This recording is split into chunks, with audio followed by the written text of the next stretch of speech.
God has created lands with lakes and rivers for man to live, and the desert so that he can find his soul. That is an African proverb, and this is the Inspired Poetry Corner. Welcome, welcome, welcome. Good morning, good afternoon, good evening, wherever you are on this planet. I hope you're having a blessed day. I hope you have woke up on the right side of dirt, feeling the love and the joy. We have air in our lungs, our minds are going, and we get today to share each other, share our poetry, and more importantly, to celebrate.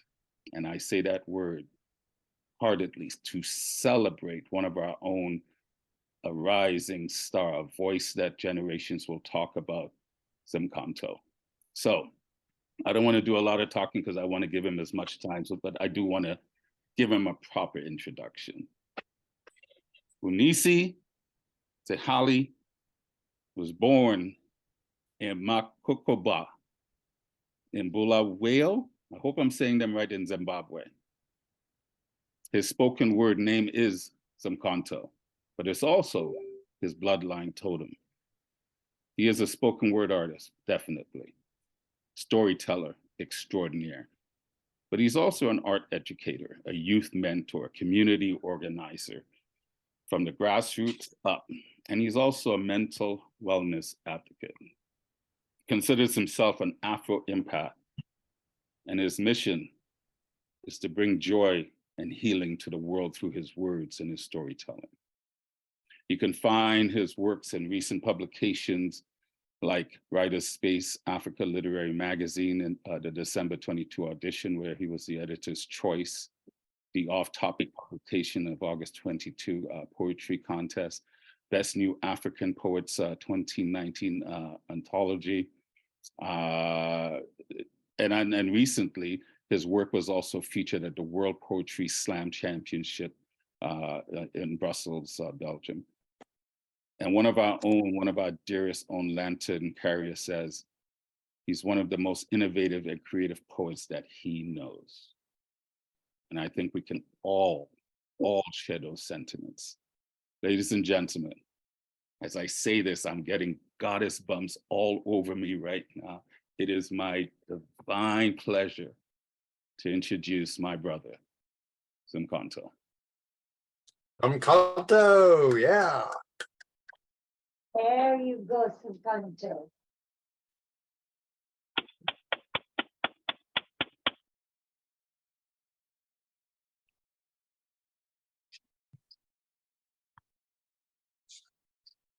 Welcome to my idea of love.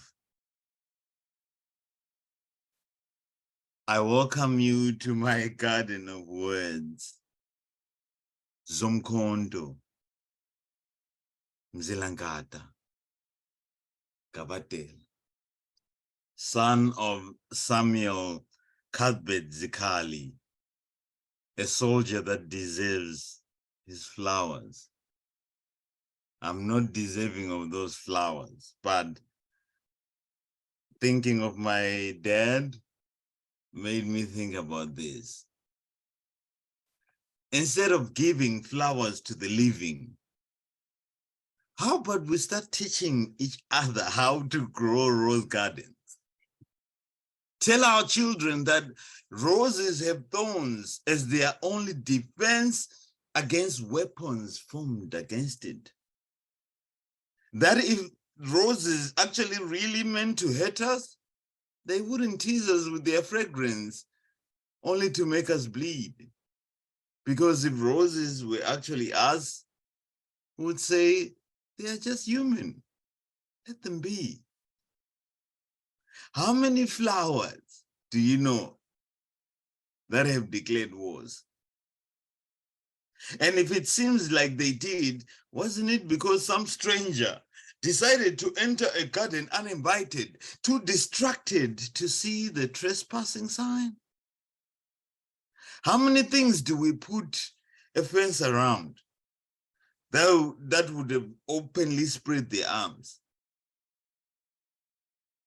We are the ones that bear arms to keep out intruders, protecting the illusion that to have more is to be the happiest. Yet we barely walk in the gardens we keep from our neighbors. We wouldn't even tell one flower from the next, content with the power of having discovered it first. Yet the only person there, the only poor gardener that tends the roots and still shoots to replant in her backyard, that one is perhaps the only one closest to the smell of God. My mother grew flowers too. I think it had something to do with how she could not surgically remove the love she felt inside, lay it on the operating table and let it generate as much light as the darkest corners of the world were able to hold. But even our own fathers were too distracted searching for gold, preferring to dig down than to dig deep into my mother's soul. So her garden wilted in the sun, with no one seeing anything different regarding what their flowers had become. How their petals spread like colorful weighted wings, which only angels can dream. How they showered naked in the sun's rays until their soft skin was a miracle of illumination. How even the queen bee admittedly entered my mother's garden discreetly, started a hive in secret, too selfish to share the recipe. How the ghost of every bee still swarms my mother for sweetness, and the ghost of every flower that wilted shields her smile with its petals. Weaving a quilt made of every aroma which pries the spirit open, reveals its innermost garden, with no trespassing signs posted, except to leave everything the same way you found it. Zomkhonto. My dad fought so hard. My dad fought so hard to make sure that Zimbabweans are who they are today, to make sure that Zimbabwe is what it is right now. He was a complex machine. On his behalf, I want to tell you that all of you in this Zoom, you're also complex machines. So remember that. Remember the next time that you break down, that you're a complex machine. And that the tools that it takes to put you back together again are not made of metal. They are made of soft things that do not weigh much on the scales used by this world to measure our worth. We are boundless. We are weightless. And your birth is a magical musical note to complete the rhythm of all creation. You are a complex machine. Breaking down is necessary because we are made of very delicate breaths, held together with the silken ropes of extremely fragile heartbeats, each trying to connect to the next with as little heavy breathing as possible, not struggling for air, but fumbling for a strength that holds together our bodies just long enough to exhale. Because we have a lifelong contract with trees, a promise that these lungs, although they are not made of bark, the branches that hold them in place in our chest will suck in each morsel of oxygen and help us proclaim at the top of these same lungs that we are here voluntarily, that we are not forcing this living thing, that we did not arrive in this world kicking and screaming, but that it was the world that started yelling in our faces in a language that we could not recognize. And when we became traumatized, the world still charged us for inventing our own language of love. That in our several attempts to find meaning, life was hurling stones at our engines, and since we are not grindstone machines, we broke down. But those same stones that the world threw at us over time, we used them to build the mountains you see in front of you right now. Because rather than be buried underneath them, we built ourselves a fortress, erected rock statues out of ourselves instead of becoming stone-hearted. We are complex machines. There are parts of us that cannot be replaced. There are tiny, tiny screws in us that cannot be mimicked. The mechanics of our whole being need more than just a simple oil change. We repair our brokenness by making poems out of ourselves, wind chimes that dance to the raging feet of our resilient love songs. We are smart, complex machines. Far from placing ART in artificial, we put ART in art. Zomkhonto. Like I said, my dad deserves his flowers, as do other fighters that were the gods of that time. So sometimes I get so frustrated, because if it was up to me and what happened to Africa, if it was up to me, we would sing their praises. They fought for that war. Patrice Lumumba, everyone, they fought for Africa. So if it was up to me, Africa would have declared its existence in a whisper. But our humanity is like loudspeakers, so colorful and loud that the outside world yearned to take more than just pictures, erected systems that stripped us of ourselves while claiming to hide our nakedness, made us victims of a sickness that severed our connectedness, and as they undressed us, octopus hands patted us down, as if we had stolen our birthright, and that somewhere in the deep pockets of our melanin, they would find grave salt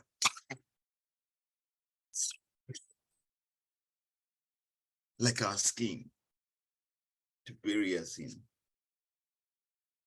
If it was up to me, each campus point would confess to the biographies lost at gunpoint, give up totems of each broken slave, surrender each wave that leapt out of the sea to wipe off sentence torn from the bark of trees where countless were hung from tips of their native tongues. Each campus point would confess to the coordinates of those maps that dark furrows etched permanently on our conscience, but silenced by our songs and dances. Naked drums scattered across the atlas, echoing different flavors of blackness, dancing to the beat of our humanity, so colorful and loud, way before tongue-in-cheek speeches, from leeches that justified empire's riches, way before tires screeching, midnight lynchings, and wise teachers missing from the classrooms of each generation, only if it was up to me. Pray that it is not up to me. I ask tormenting questions. If it was up to me, I might ask, who weaponized my identity? If it was up to me, I might ask, how many college degrees does it take to be free? If it was up to me, I might ask, who holds the master key? But honestly, deep down, all I want to ask is simply, what hand guides the blue Nile from Ethiopia, Sudan, and then Egypt? Is there some database above or below that holds the footprint and glow of the entire Bantu people whose noses are bridges to the breath of ancient times? I want to ask, do the Khoisan hide medicines that have never been found ever since healers changed names and their scepters exchange hands? Simple question. As curious as the eyes of those that have dreamed of the motherland and never been, or the African with muscle who idolizes Scarface in a hustle, he never wins. If you have ever watched an African child play, you know that all of the artificial intelligence could not compute even a minute fraction of their innocence. We all wish upon a star in a reality that tampers with our galaxy until our universe is the black market of what it used to be. But I still know of some who, if it were up to them, they would invest all of their savings in this craving to be free.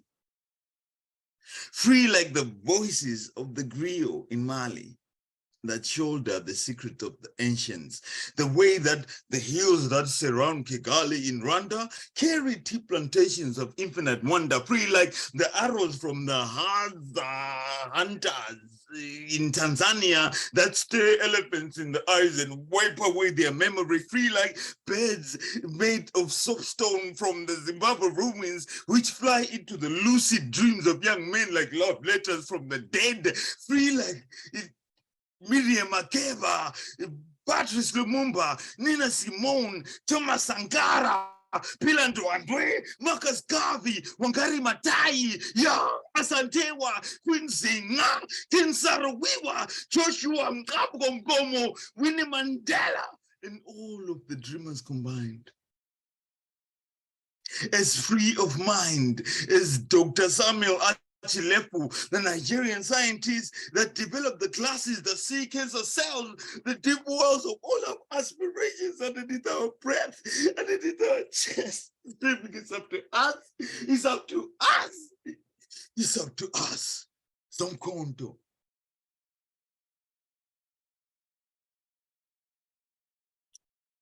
It hurts me all the time to talk about Africa, knowing that we rarely win trophies, but unless other people win them like Usain Bolt, they win it for us, but we do not search for trophies as Africans because trophies are in our names. Trophies are actually in our names. In Africa, we do not compete for trophies. Trophies are in our name. We used to climb volcanic mountains way before the Olympic flame. So when we tell you that our lives are already a sport in itself, a blood sport, believe us. Like some nations in this world, we have survived the most blood killing of triggers called niggers, wondering if the man with the starter pistol is trigger happy. We have long known the diggers from turning our backs to strangers. So we do not start running until he has put away his gun. We have run races that keep stretching 100-meter dash longer until we are the last runner in a marathon where everyone has gone home, where everyone has even watched the reruns, where everyone has even had kids and forgotten that we even ran, let alone run from anything. While we remain always chasing the next thing, when all the role models we ever needed were the defeated athletes in our own broken homes, who never, ever got to see the podium, but they had built one like a poem for themselves from the used cans that they found in the Olympic Village dump. We survived the high jump of life with amputated feet, from wars started by men who dream of tropic women in their sleep. In Africa, we do not compete. We do not compete for trophies. We fashion our cups ourselves from the wood of tree stumps, long after the loggers are gone. Our athletes in this game of life are bygones that don't even get to just be bygones. Born to homes that have to find use of their cups, even if it is to drink our life away. We do not keep ours in the trophy room. We carry it around whenever the poisons of life are consumed, asking for a sip, searching for the elixir. But don't get it twisted. We grew up with these potent mixtures. Sinata iskaka, man. Sinata iskaka. We do not compete for trophies. Trophies are in our name. We are the kinfolk nation, the ones who created an Olympic flame from the Virunga volcanoes of Uganda, created a new jazz from the stolen thunder in the feet of all our past runners, those who ran for trophies made from the wood of trees that are now the park benches of this broken world. We do not compete for trophies, not our kinfolk. We do not rest and even accept water bottles when we're running. We don't accept. We are the fountains. When they ask us how far we'll go, we show them the mountains. When they ask us where is our gold, we will point them towards the mines where our trophies are. When they ask us where is our love, we will show them the forest. We show them the forest. Zomkhonto. Sorry to bring up the forest.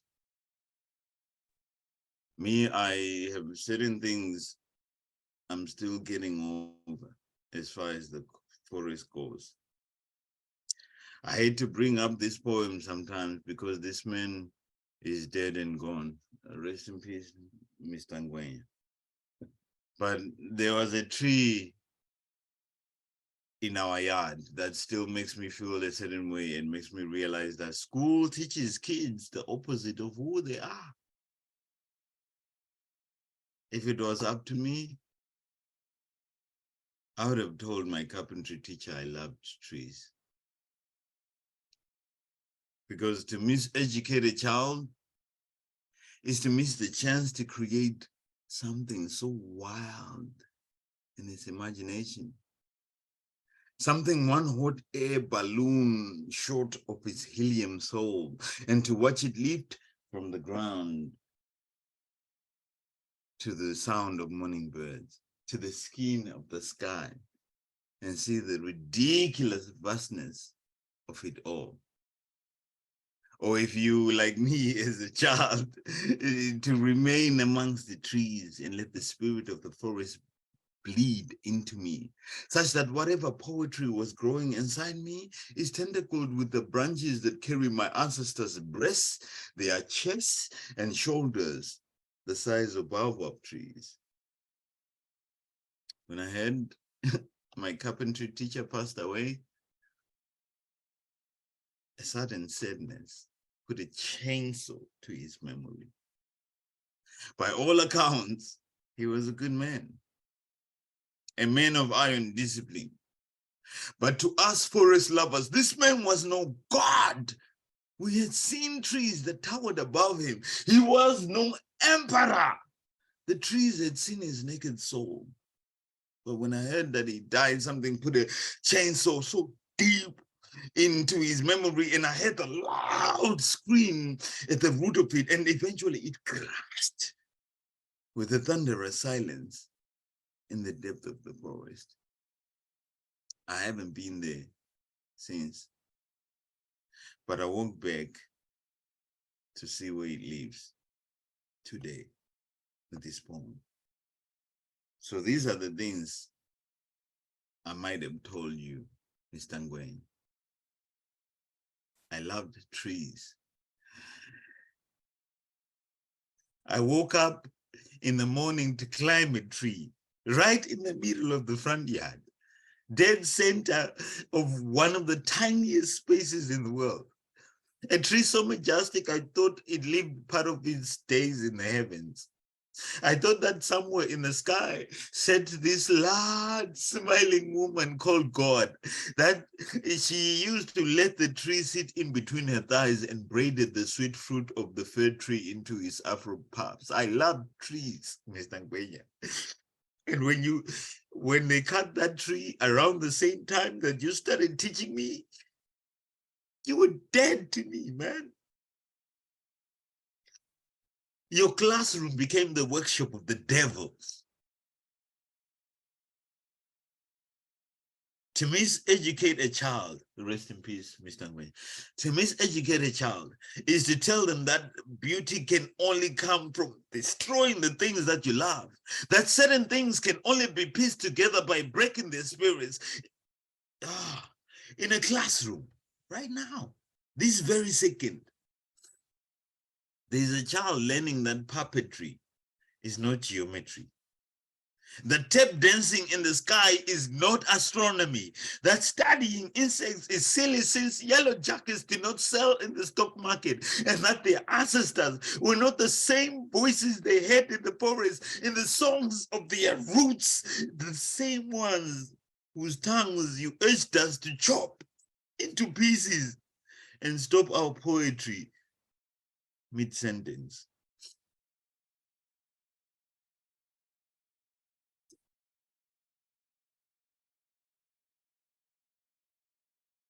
I meant these two people who went to school and school didn't work for them because they got addicted to things in life, and life destroyed who they were, but they were beautiful people. I call it Donnie and Tracy. They're dreaming of a one world currency within the nightmare of this great food emergency. They got swimming pools overflowing with Hennessy, and Donnie ain't had a bath for like a week. Listen when he speaks. He's the son of an engineer who is said to have disappeared, vanished into the thinnest air. In the casino, you find Donnie there. And Donnie ain't sober today, so you're forced to hear the pain that has interfered, but Donnie has persevered. You'd be hard-pressed to find Donnie sporting a beard, but when he does, his goatee is always soaking in beer. Trying to outsmart the broken heart that's soaking in tears, a gambler, hoping he gets lucky this year. His life is one huge slot machine with nothing in it. Only an evil spirit that keeps taking his winnings, whispers, play again, and stands listening from a distance. And when the coin clinks, it swallows it in an instant, like a chameleon to fly. He dreams of millions, but dies every time his daughter cries because she's hungry. Each to his own. We all out for the money last night. I dreamt the slot machine spirit dweller for Donnie. It's a struggle for lost souls caught in this rainstorm, wishing they weren't born. I sit and listen because their life is a sad poem written with sharp thorns, and when they bleed, they walk on. They've got swimming pools overflowing with Hennessy, and Tracy ain't had a bath for like a week. Listen when she speaks. She was the homecoming queen, lost in a dream of catching the gleaming lights that turned out to be a horror film. Instead of supermodel, she won a different lotto. And now she does a catwalk down a Listerine bottle. The blistering sores on her face, they only whisper alcohol and meth. Her blundering steps defy her lingering breath. Her high school tiara is the only evidence left of her former beauty. She carries it every place she has slept, plus the major accident that left her with a limp in her step. She's lost, barely clinging off that government check. If she never believed in words that filtered like a seed into her dream of being the most beautiful the world had ever seen, then maybe she'll be more than just 5 aborted babies. I dreamt of a fashion magazine. On the cover was Tracy. This has been Zomkhonto Kabatela. Thank you for listening to my words. One love.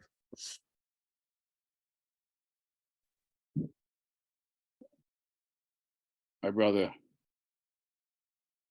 since it's my show, I need you to do one more. Well, I don't need you to. I invite you. Please share. Consider this your encore. Thank you. Because the power, the passion, the potency, and the imagery that your words conjure is beyond breathtaking. Thank you. I've known you over a year now or more. I've heard you many, many times, and every time I hear you, I feel like I'm listening to you for the very first time. I appreciate. Thank you so much. So if you wouldn't mind indulging us, and please share one more with us, please, brother. Okay, all right. This is my dad talking to my mom, and saying stuff to her like, I love your face illuminated by candles. Because even nighttime can handle your shadow. I love to sit and marvel at the trouble that it took. Because you're not just beautiful. I've always wanted to shake the hand that made you. Because since I met you, I found a spirit to connect to. I would fight to the death if death came to collect you. Because I would rather lose my breath. Since I met you, I love you when every other emotion would be painful.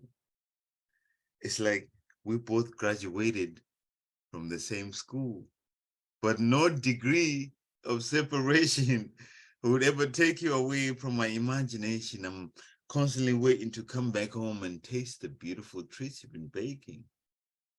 At first, I thought that you were taken. And I was shaking because I was ready to commit adultery in a second.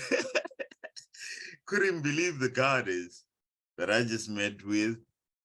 God is the greatest artist, and you're her best painting.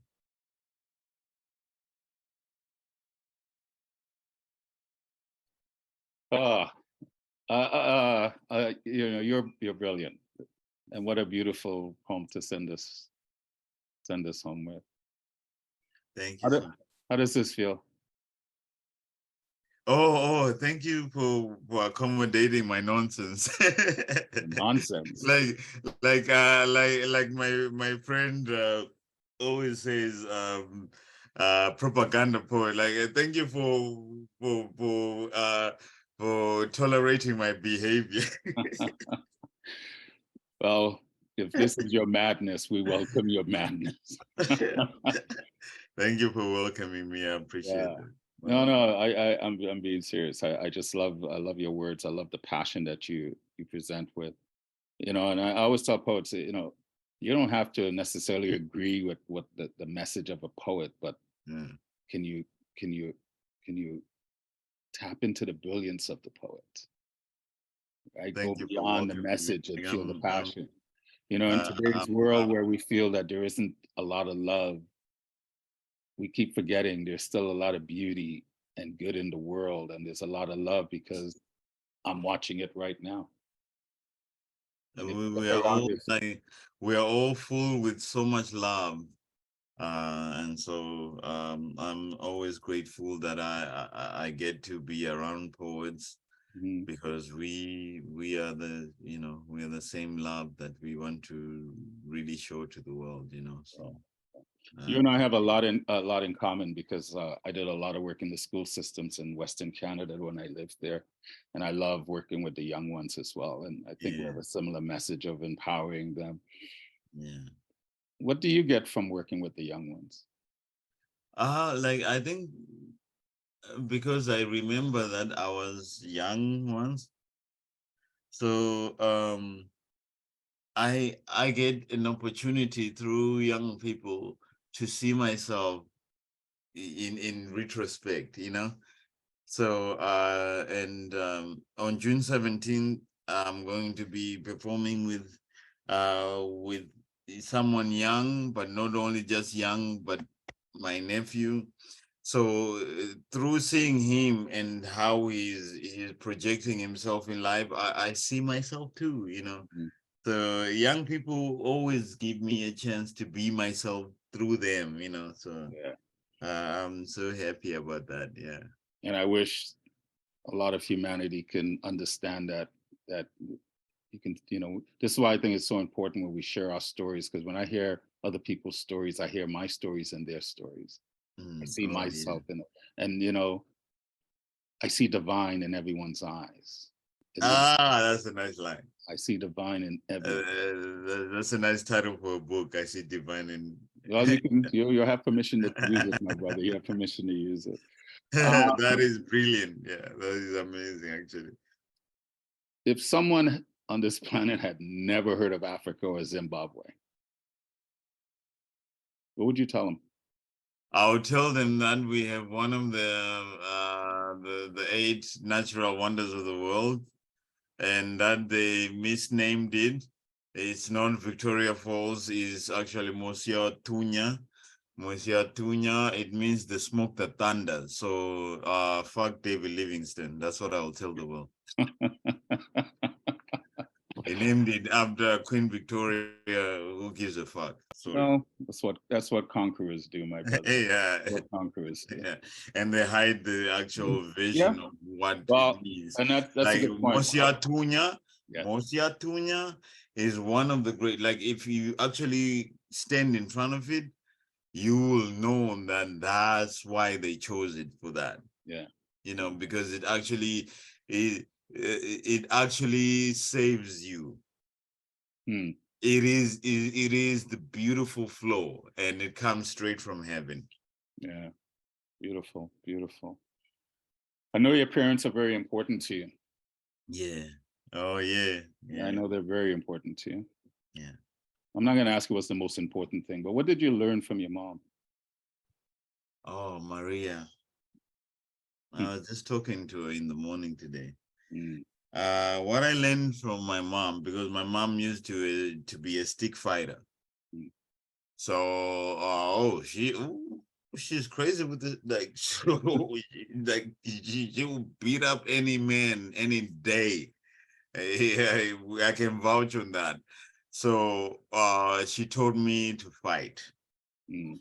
I fight. Like I'm a fighter. Like I have moments where like I die, but I resurrect myself through fighting because I'm a fighter, like no one will ever tell me nothing. I'm always going to fight. Even when I'm down on my life, I'm going to fight. Good. Because I come from these guys. I saw that this History of morning. Matiwane. Yeah, that's Matiwane Zikhali. Yeah. He fled from Shaka Zulu in 1828. Fought them back. Matiwane Zikhali. So I come from royalty. I come from the Amangwane tribe. We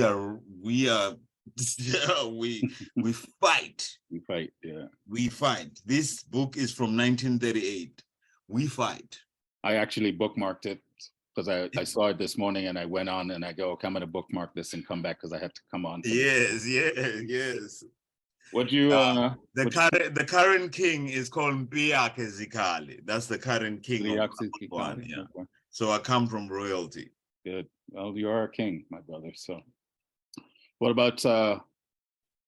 You know, you meant we're all complex machines. You were saying your dad is a complex machine. Yes, yes. And we're all capable of the good, bad, ugly, and beautiful. That's why I love that when you say we're complex machines, we are. And Yes. sometimes we forget that. Even Yeah. when people do bad things, you know what? They're capable of good as well. Yeah, So of course, keep that in mind. yeah. So what did you take away from your father? My dad fought the war for liberation, Mhm. and came back with 5 bullet wounds. He always loves to show them off.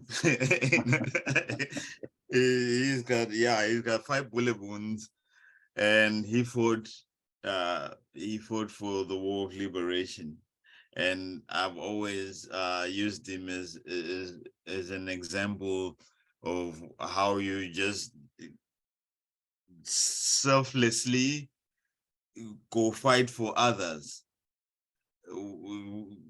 That's what it means to me. You fight for others. So that means to me he was never a selfish guy, you know. He might have come back with PTSD, but you know, that's what happens when you've been fighting a war for so many years. You know, you come back like not figuring things out. But he's my hero. He's my hero. Yeah.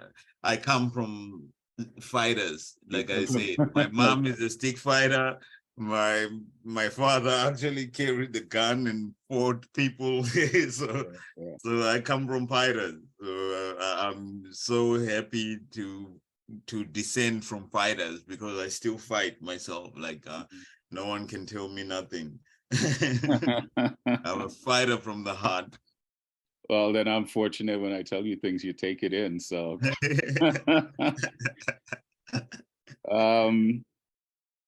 you get lots of accolades, and they're so well deserved. You know, and I was telling Therese earlier, when people say I'm a good poet, I don't know, because when there's poets like this man in front of us right now. No, you're But way what too does kind. You're way too kind because you know I revere you as well. You know your words mean a lot to me. So I humble myself in front of you every time. Well, I appreciate that, but shut up. This isn't about me. This is about you. You, this is the spotlight is for you today. Take it in. I keep telling you, take it in. But what does it, being a poet, being a wordsmith, being a storyteller, what does that mean to you? I won my first poetry certificate when I was 8 years old. So now I know that it means something. Let me show you something that will be hilarious. Okay, so this book is based on a poet called Msebenzi.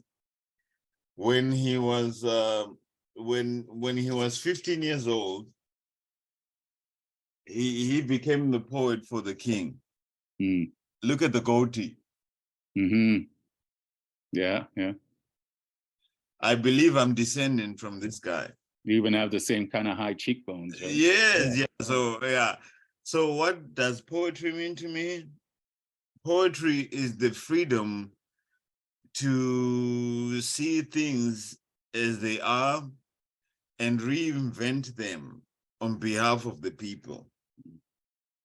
To not be afraid of speaking truth, because we got all of these politicians that need to be told where we are as people. It means to me to be a poet, do not be afraid to say something. May your truth stand, even if they kill you off. We don't care about the killing off because the poet lives and survives. That's why we're still reading books from great poets up until today. Why? Because they survived after their death, you know? So we are poets because we believe in the truth that will survive us after the grave. I know you call on, and that's brilliant. I know we've spoken about the ancestors, you call upon them. And I always say to people, when you call on the ancestors, which one are you calling on? But what did the ancestors mean to you? Because we use that word loosely. Yeah. What does it really So, mean to you yeah. when you So, say ancestors? me, I'm a descendant. In 1828, that's when my ancestors ran away from Shaka Zulu and went towards Lesotho and Swaziland. Ancestry to me is about royalty. If you can realize your ancestors and you can give them love while at least you're still surviving, that means you're also pushing forward the generation. You're making sure that ancestors actually really do mean a lot. Because for me, all of this nonsense of us being conquered by religion, being conquered by the British, no, our ancestors were bigger than that. I don't subscribe to nonsense, because my ancestors were stronger than that. You know, God bless everybody who loves their God, but our gods were still surviving too.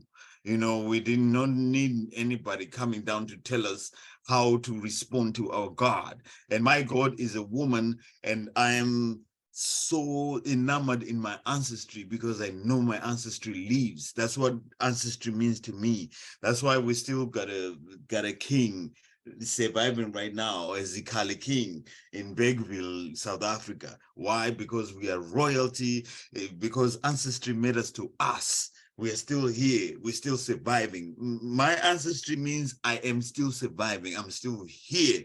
My ancestors created me, and I'm going to be so proud of my identity, and I'm still here, whether anybody likes it or not.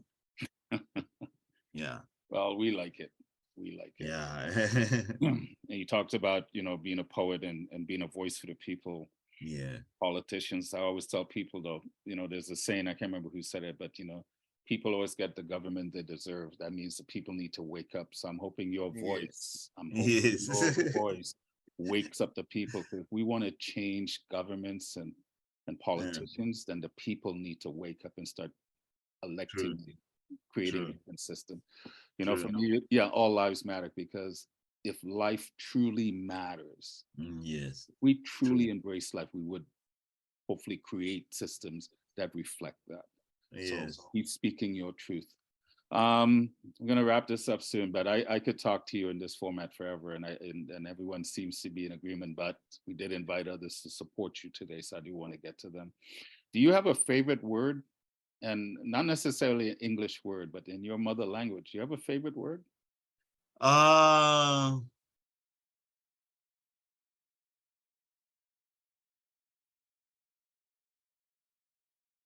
oh, Utando. Utando.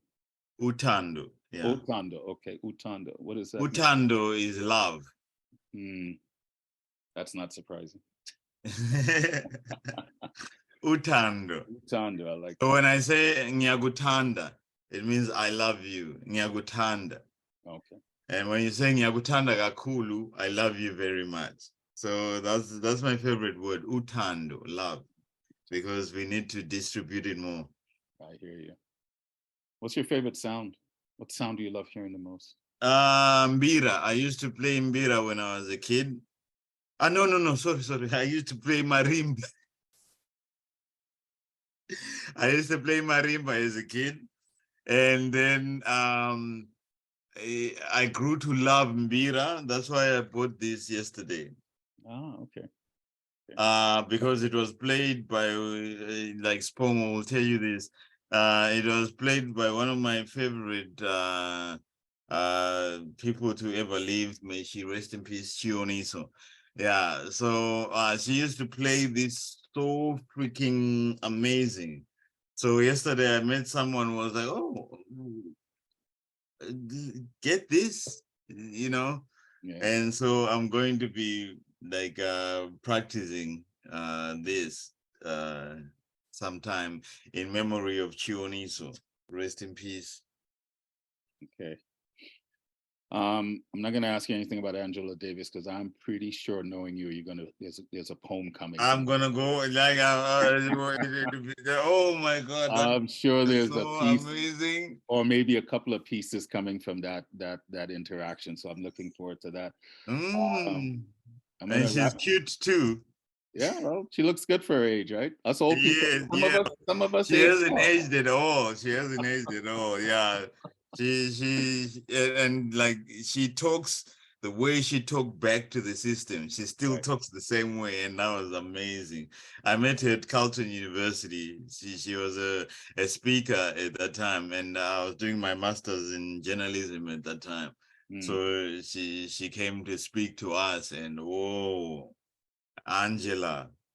Still the same, like still the same human being that that fought them back then. Yeah, amazing. So happy that I met her. Yeah. Well, I'm happy you get to share your stories with us. Last question. You just mentioned your God is a woman. So when you're approaching the pearly gates, what would you like her to say to you? I would love her to walk up to me and give me the greatest kiss that I've ever experienced. Why not? Because I think God is the only lover that I'll ever have in this lifetime. Right. Great answer. A kiss, the ultimate goddess. Yes. We were just kissed and blessed and turned inside out, upside down by your brilliance. You are a fabulous. I don't even know if I have the words anymore to describe your brilliance. This is why, I said when I was doing a promo, we get to celebrate your mastery today, your passion, your drive, and knowing a little bit more. There's nothing that because we are all griots, like there's nothing that I do that is way different from everybody, because like I'm a fan first of poets. I'm a fan first, what I'm doing is just like a trade-off of that love, and that spirit, utando, so I don't feel like I'm doing anything different that everybody else is not doing. We are all griots. We all share utando, so. Okay, I'm going to say this again lovingly. Shut up and take it. No, you're right. Because, we all have our brilliance. But like I said, I'll say it again. And Teresa and I were talking this morning. We're all brilliant. We all have our gifts and we do it differently. But every so often, a light comes along that is part of the light. Do you know what Mbonisi? Do you know what my name means? Tell me. Mbonisi. What does it mean? Light? You lives with the light. Yes. I think you remember you telling me that. Yes. So your light shines brightly, brother. And your light does the same to me. Thank you, everyone. Thank you for allowing me to say something. Thank you for allowing me to be vulnerable in front of you. It matters most to me and the people I come from, because my mother would thank you the same way. Thank you so much. My grandma would thank you the same way too, Esther. And thank you for doing the Q&A, because I hope, for those that are listening and those that will eventually watch this taping, I hope we got to know a little bit more about you. I didn't know your mother was a stick fighter. So knowing that you come from fighters makes a lot of sense now. So, and I know your grandmother's important. I know she's up there looking down at her grandson. No, she's still living right here, looking at me. Here. Huh? Well, she's back in the homeland feeling your vibes. So. She's back in the homeland feeling your vibe. Oh yes, I always tell her like, she's the cutest. Like every time that I speak to her, she's like, "You still owe me a coat." She's like, "You need to buy me a coat before I leave." I'm like, "I'm gonna get you your coat, Grandma." So I'm trying to to set for a very amazing coat. You get her a coat and then find a way. And then I'll tell everybody, yeah. When I get her the coat, I'll tell everyone on the Zoom. Well, you get her a coat and then we'll find a way for you to see the ocean one time. So anyway, ladies and gentlemen, that was an amazing performance by our friend, fellow poet, and just a beautiful ray of light for our humanity, Zomkhonto. Unmute and show your love, people. Show your love. Yeah, Zomkhonto. All the way. Woo! Wow. Yeah, that's a wow for sure. That's a wow for sure. Thank you. Bayete, siyabonga mzilakatha. Zilangata, mpangazita. Siyabonga. Mpangazita. Yeah, that was definitely beyond fire and just brilliance. And you set the stage for the other poets. And I'm going to tell you guys now, don't start comparing yourself and, oh, I'm going to follow that. Like he said, we're all brilliant and we're all our ray of light. So shine your light brightly. Oh, well, one more thing I have to say, it's so beautiful to see Neil Daswani. Yeah. Respect. Oh, you are such an amazing writer. Leonard, you are such an amazing writer. Ian, Vini Cologne.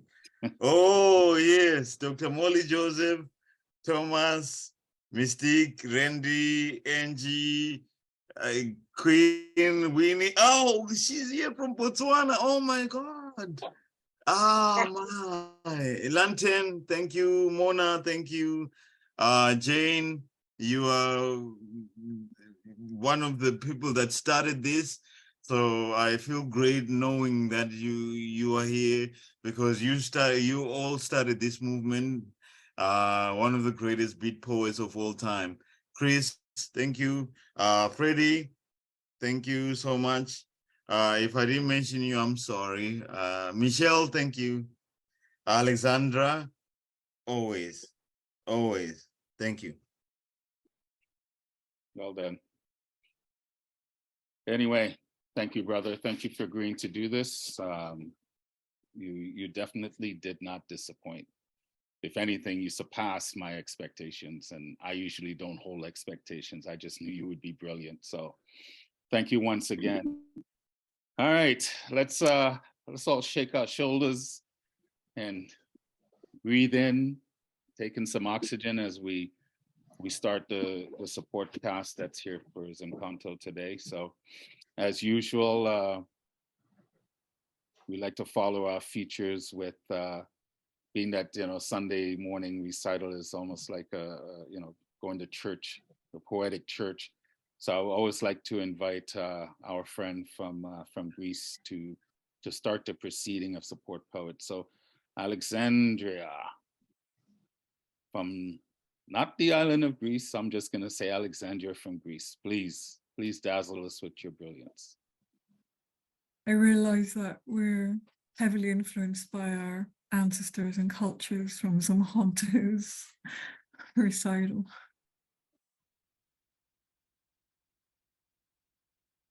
Okay, this is one of the latest in the series, Flying 16.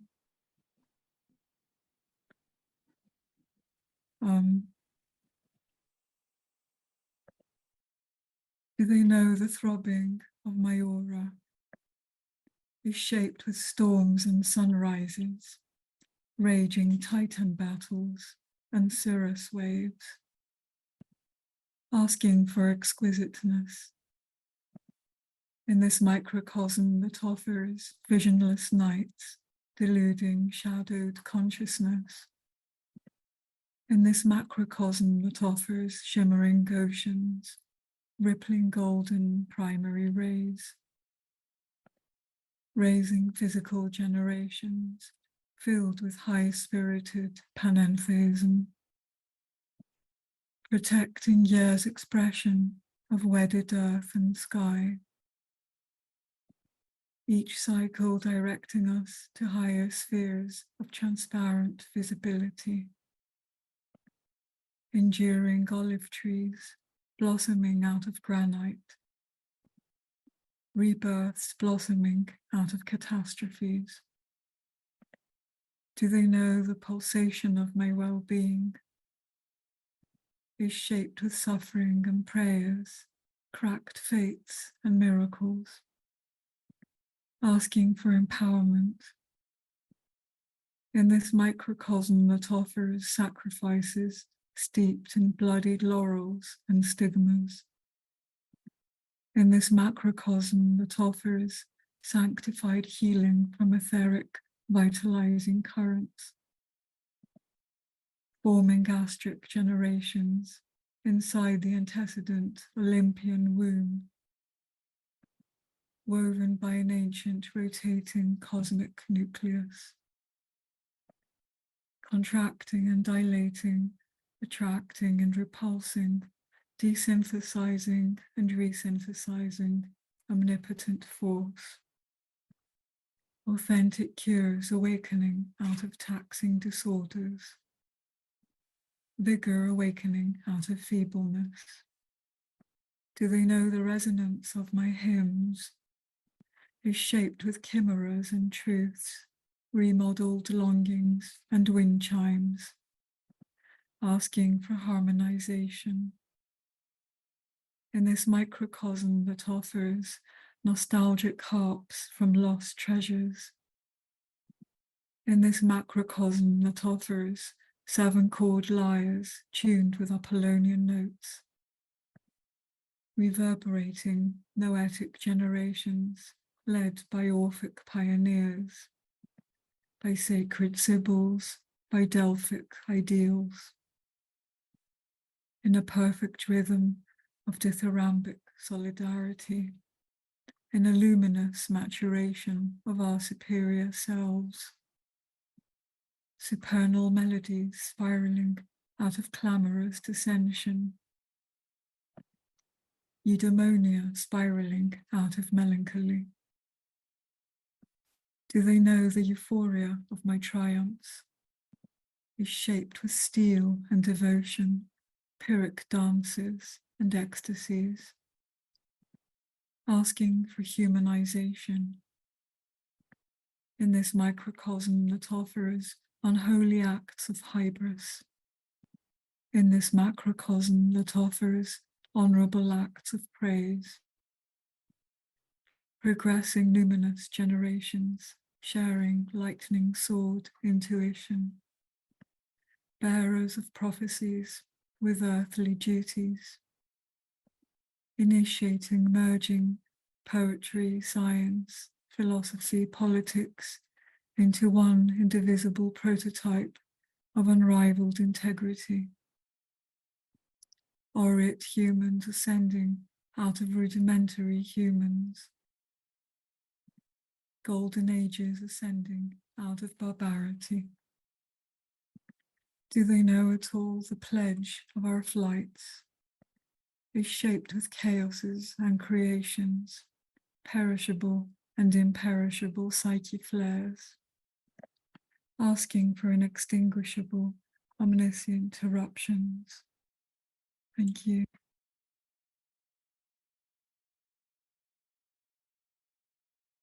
Oh, Alexandra. Golden ages rising out of barbarity. Love that line. I don't know. Maybe I'm just hearing your words differently, but there's a depth that you're stepped into. So just brilliant. You know, the phoenix always rises, and I know we don't always like it, but destructive creation, that's how the universe works. And sometimes when the harshness hits, we can't always step out to see the beauty that will come from it. So that's a brilliant line. Thank you so much for that.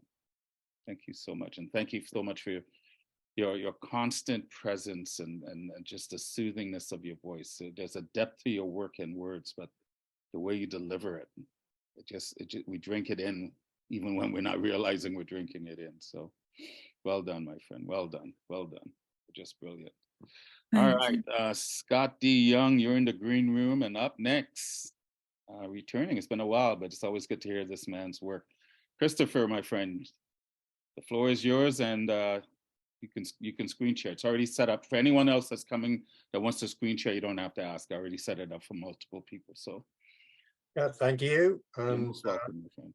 Going to do a short presentation for Memorial Day here in the US. Yes.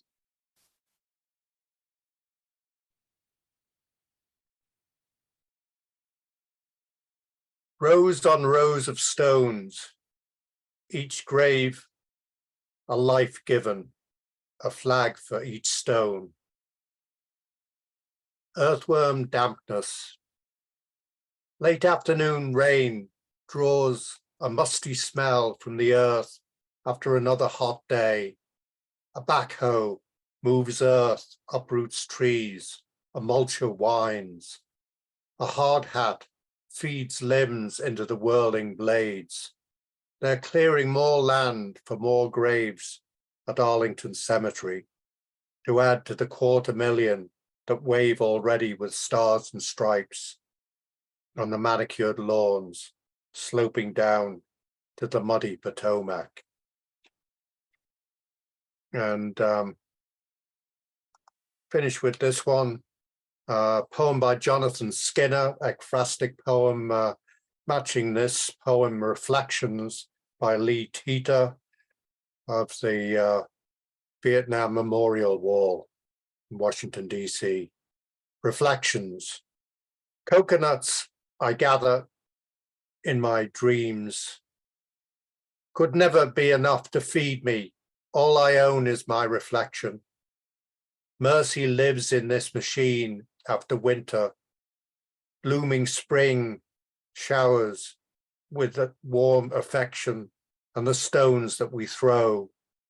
All the treasures in our mind, resting well outside of time. Resting well outside of time. Give us guidance and direction. Someday we fade to memories, wishing wells, in raging seas. All we own is our reflections, wherever they may show. Thank you. All the treasures in our minds resting outside of time. That's just brilliant, Chris. Brilliant. And thank you for this to my fellow Americans. What's that? Sorry? Thank you. No, thank you for showing and sharing. You know, I struggle with wanting to say, you know, thank you for your service. You know, my brother and my uncle served in the Army and the Corps. Yeah. We've had so many lives lost to wars and around the world, and I'm hoping Unnecessary wars. a lot of unnecessary wars. Probably 99% of them were unnecessary, but either way, so many have given so we can be here. So although I struggle with it, I do thank people for their service, for anyone that wants to put on a uniform to defend what they believe is right in their way of life and willing to pay the ultimate price. So thank you for that reminder, my friend. Thank you. Thank you. Okay, moving from brilliance to brilliance. Up next, Scott. And I believe Scott is the first time reciter here. So welcome, my friend. Well, thank you. I'm a retired teacher, principal, and school superintendent, but before that, I was this. I've got 3 short poems. This is called Gone with the Wind or Butterfly McQueen. I met Miss McQueen in '74. She was on stage in Kansas City in a starring role, and I cleaned up after the dinner show and all the money went home. She told me once that I would do great things. I told her that I wanted to go into construction. Shaking her head, she had the biggest smile. She said that was not what she saw. She said she didn't care for streets paved with gold and never believed in those Jesus myths, that her first acting job was a maid and probably be her last role as well. That when she did Gone with the Wind, she couldn't go to the premiere. It was whites only. When I said, that was a long time ago, Miss McQueen, she smiled, placed her hand on my arm, shook her head. No, honey, it's not.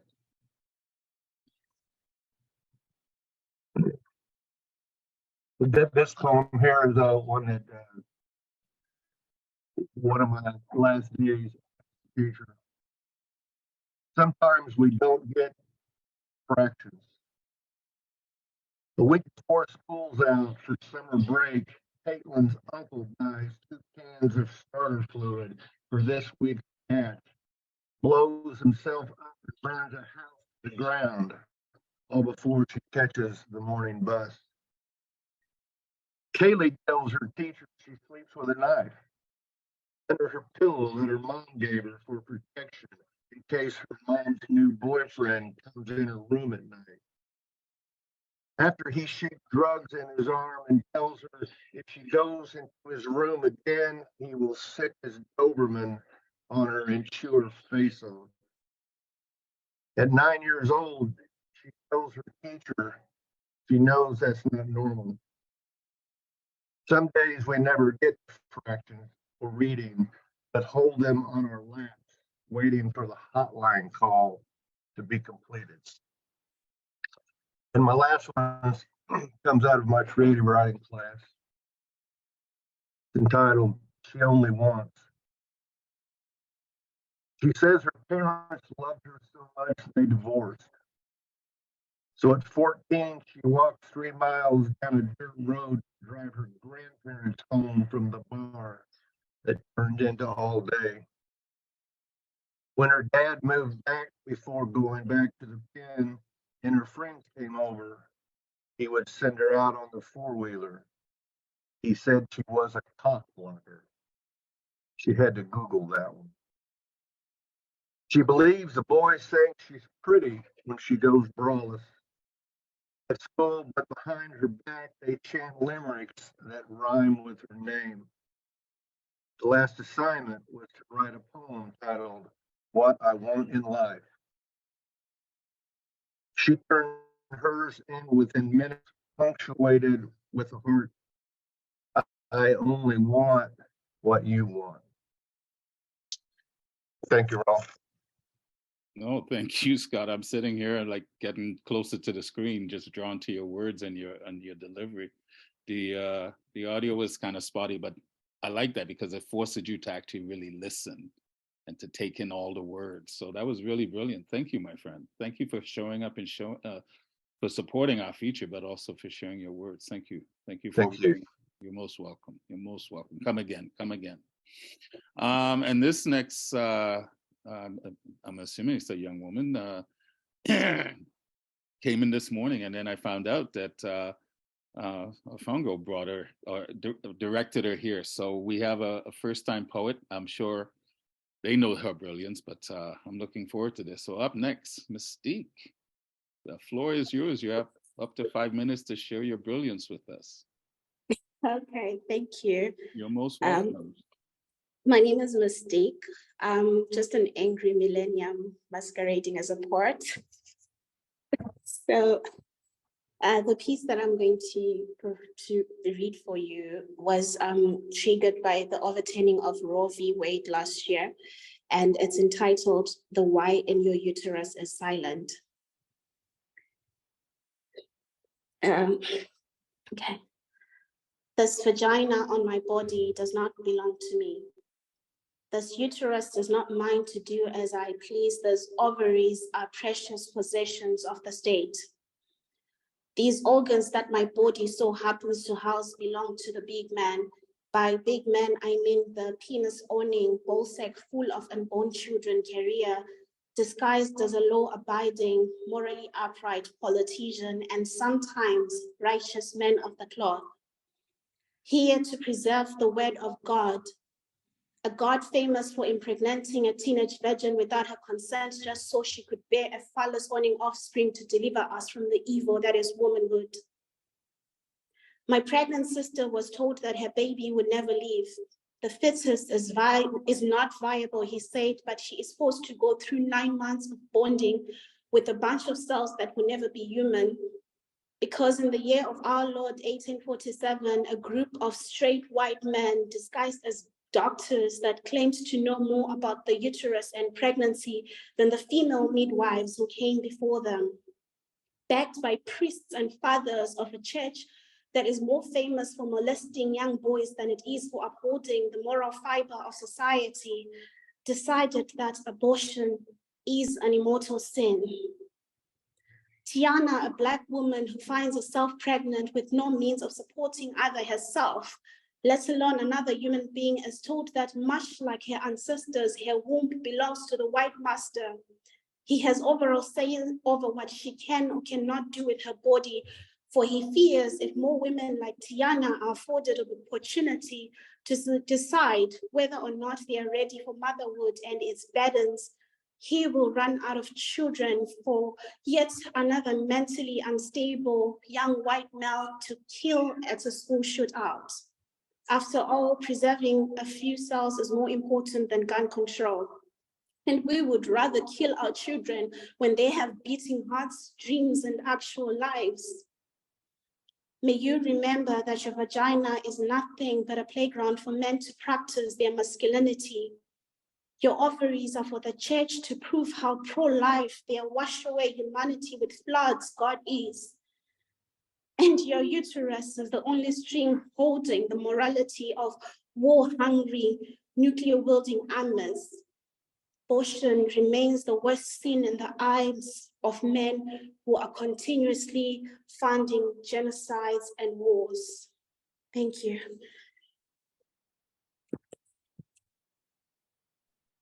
Well, young lady, you don't ever have to apologize for sharing how you feel and sharing your brilliance. You know, that piece actually reminds me of the keynote I have to deliver this Sunday on ethics and morality and all these things. So that was brilliant. Thank you so much for that reminder. Thank you. Thank you for coming here today. Thank you. I hope you visit again. I'd love to hear more of your work. Love to hear more of your work. Where are you from? Originally from Zimbabwe, but I'm currently based in Ireland for the time being. Okay.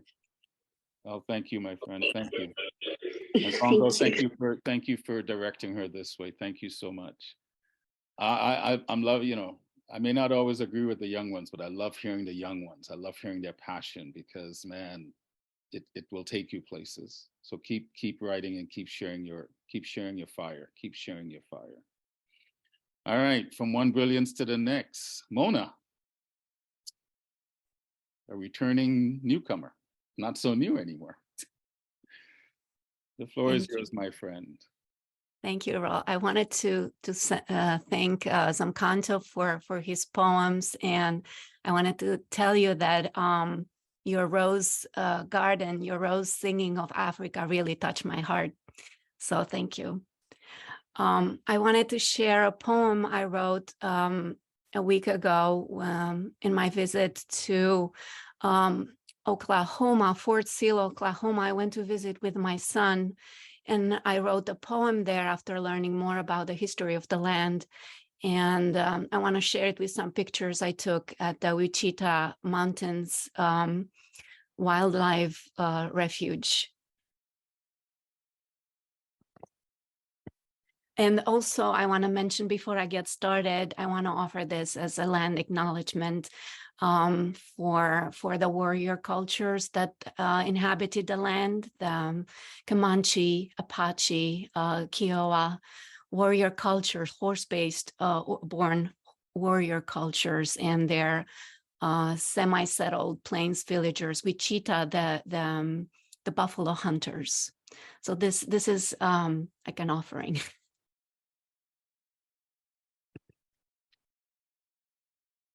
The day my son became a soldier, I took this troubled heart to the mountain in the refuge where the buffalo still roams. I walked for hours under the scorching sun, no company but turkey vultures. I walked the rugged paths through meadows of blooming green threads and barren oaks. I walked as if my feet were bare, touching Indian graves under each rock. Each blossom, the memory of a forgotten soul. Indian paintbrush and blanket, blazing the way down to the river, this other kind of grave. Out of the shimmering waves, so faint, I hear a clear voice. Do not be afraid, my daughter. There is this gift still to be given. On each side of the road, wildflowers welcome you, mother, into this larger heart. As far as I can see, everywhere, everywhere, the mountain wildflowers sing for me.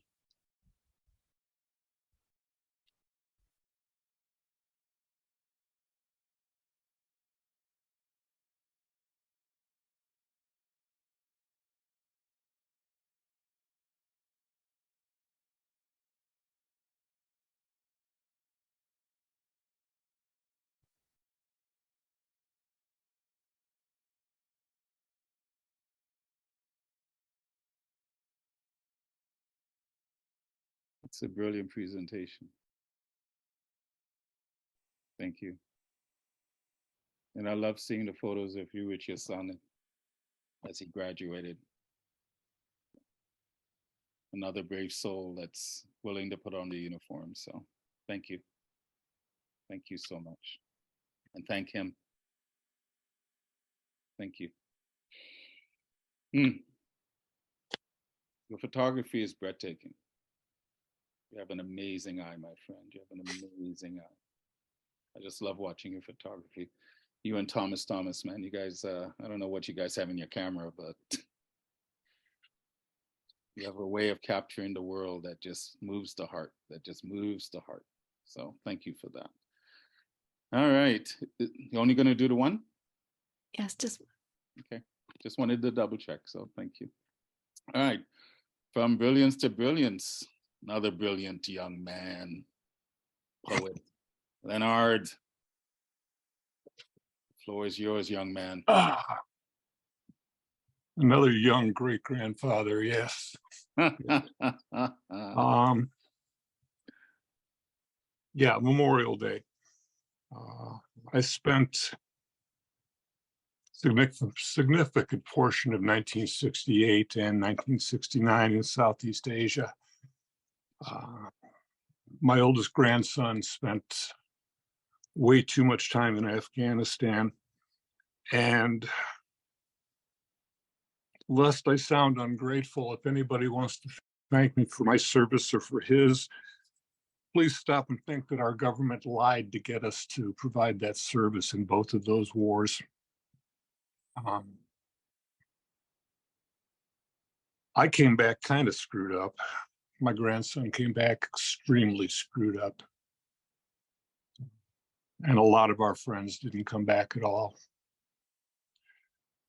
The children, 1971, 2005. My daughter, 1 year old, smiled out the window at the sunset. On the TV news, the picture showed you headless child of Bangladesh lying tumbled in a ditch. The war is waged against you, child, as much as on the men who hold the guns, though they are not the only other victims. And bomb-struck death is not your only other fate. Your sister dead of one more rape. Your mother dying nightly with her grief. My granddaughter, 3 now, sleeps quietly in the late spring dark. On the TV news, the pictures still show you. Mother and child. When you were 1, we spent the day at Disneyland. Your mother, my uncle, and I took turns watching you in your stroller from ride to ride. That night in your crib, you gazed wide-eyed for an hour, digesting, I guess, what you'd seen, and then smiled sweetly in your sleep. You won't actually remember, but we speak of it still. It's early in the 5th decade since that day. Your son is back from his war, just as I was from mine. His gaze across the dinner table is hooded, distant. I hope when he's a father, he'll dream of wondrous times, And fear when he's a grandfather, he'll scratch at hidden scars and remember his bodies at the end of the day. And last, elegy. Dig the small grave and place the smaller bodies so, just so. The chill May rain and the warm human tears will serve for the ritual washing of this pup, barely 2 days old. Some future digger after truth, alien or human, kneeling with trowel and brush at this grave, will note in clear, careful script the wonder that a people would be so deliberate with the smallest of their God's creatures and so careless of themselves. Thank you all.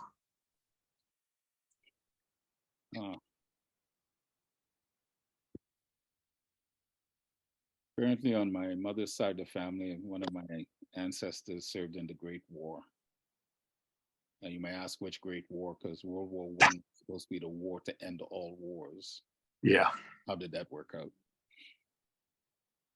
So when I say I give thanks, it's not to the country, it's to the men and women that chose, regardless of the lies, because you were right.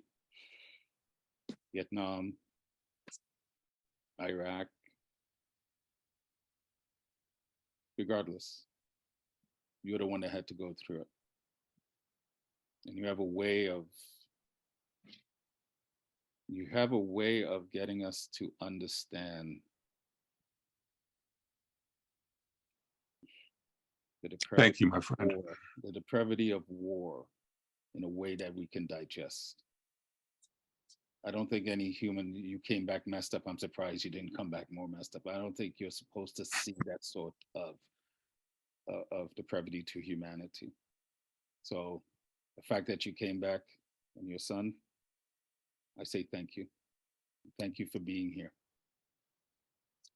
Thank you. You're welcome, my brother. Thank you. It's the one day of the year I'm glad not to be remembered. I hear you. I hear you. All right. This is why I love poetry.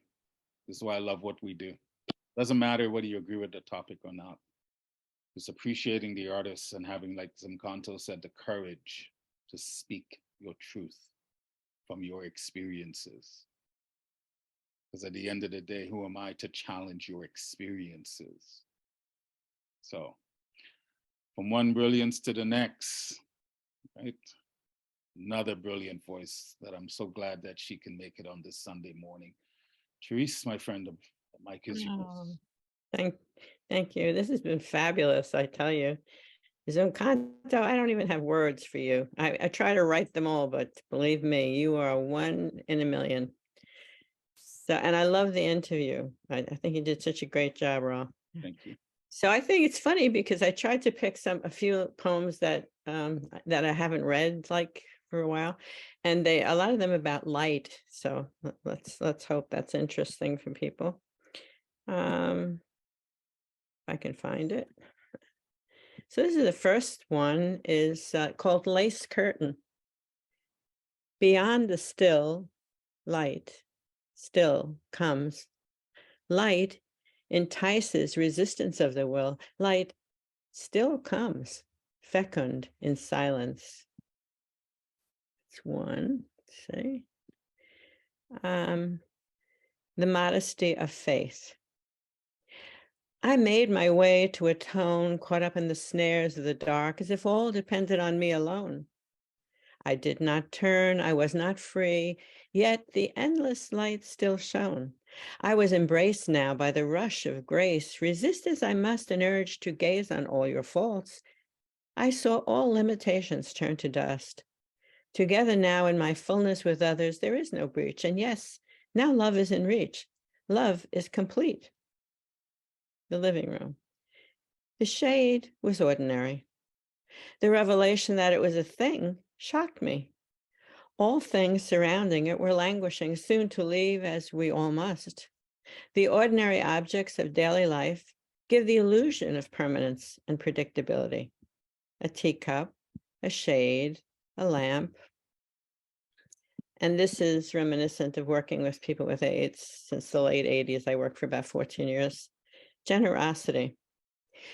We saw the emptying as it came, sometimes in a flash or like a splash of rain. The pain entered and every crevice filled, striking fear, knowing that the dying was very near. You pushed it back with walls of courage, and joy sprang up in unexpected ways as every day you tried with friends collapsing at your side. It wasn't an acute trauma you transcended, but acute and chronic. Transcendence depended upon your surrender that ended the usual ways of coping. There was no hope in the ordinary. The great surprise was now you could touch my face and I yours. Yes, at the start, all the familiar ways of coping fell apart. Now, soon enough, you made your way towards heaven and the everlasting communion, gliding on the energy that love provided. It was effortless, a bit hard to surrender the body, yet you knew somehow the shell of our humanity must be shed for the passion of a life of love ahead. Now, through it all, I am left bereft. Now, through it all, I am not left bereft, but the receiver of the gifts you left. And I think I have one more. Oh, a couple of little ones. Seaweed. I grew up near the sea, and when I travel, I smell her scent and know her directions. The alarm sounded that day, but I could no longer cross your raging sea in my paper-crafted boat. Strolling out from under the surf slicked with oil swim cap type, you appeared like a channel swimmer. How can I cross the sea? I asked. Fly, was your response. I could not know, like Joseph in a dream, I would be warned ahead, transcend. I hope I'm not going over 5 minutes. No? Okay, so this is the last one, desire. And actually, this was 3 years ago. I can't lie about my age. Desire. I am 80 years old.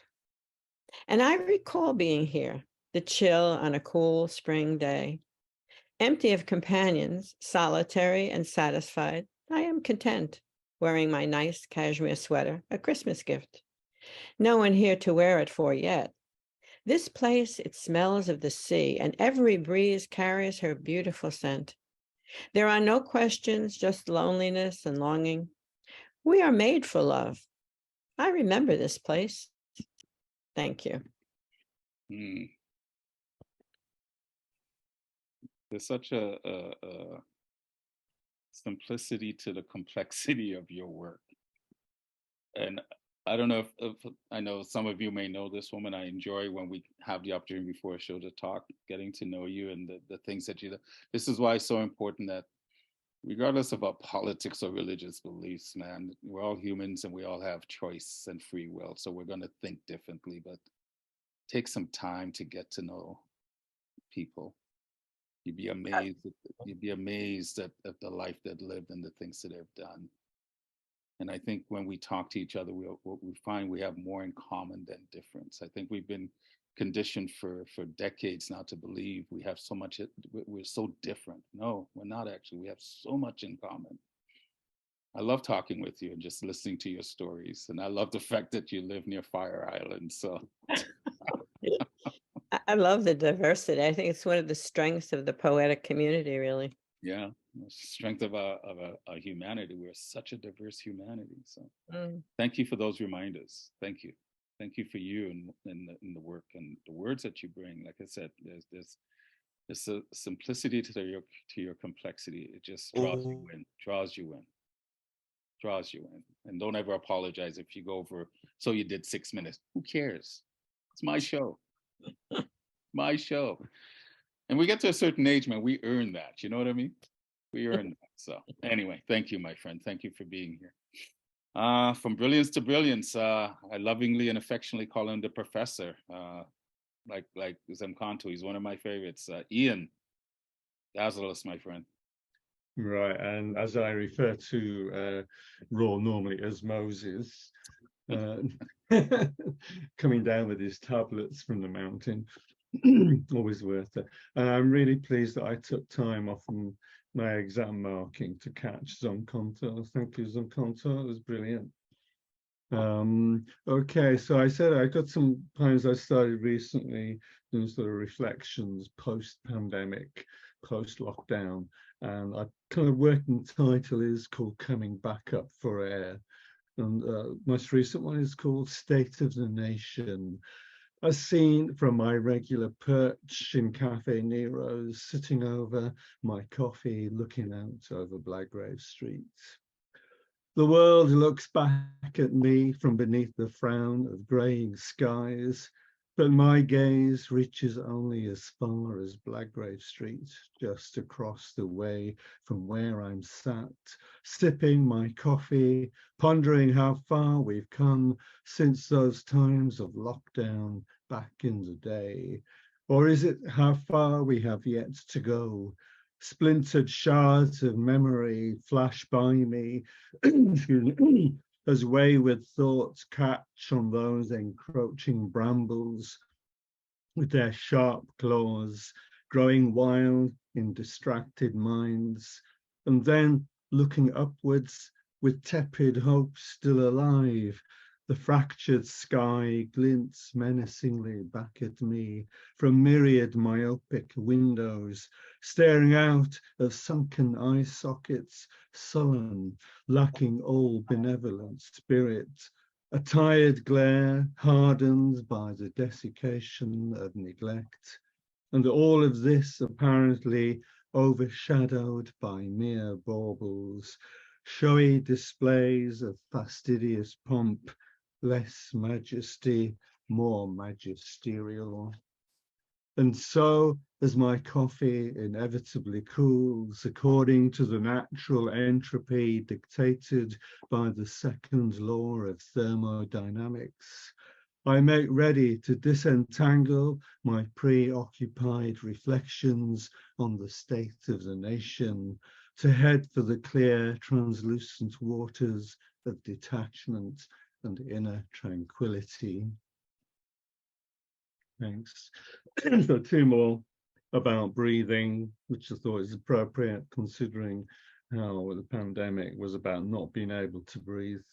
So the first one's holding my breath. I'm not holding my breath. I'm just waiting for this cloud to pass.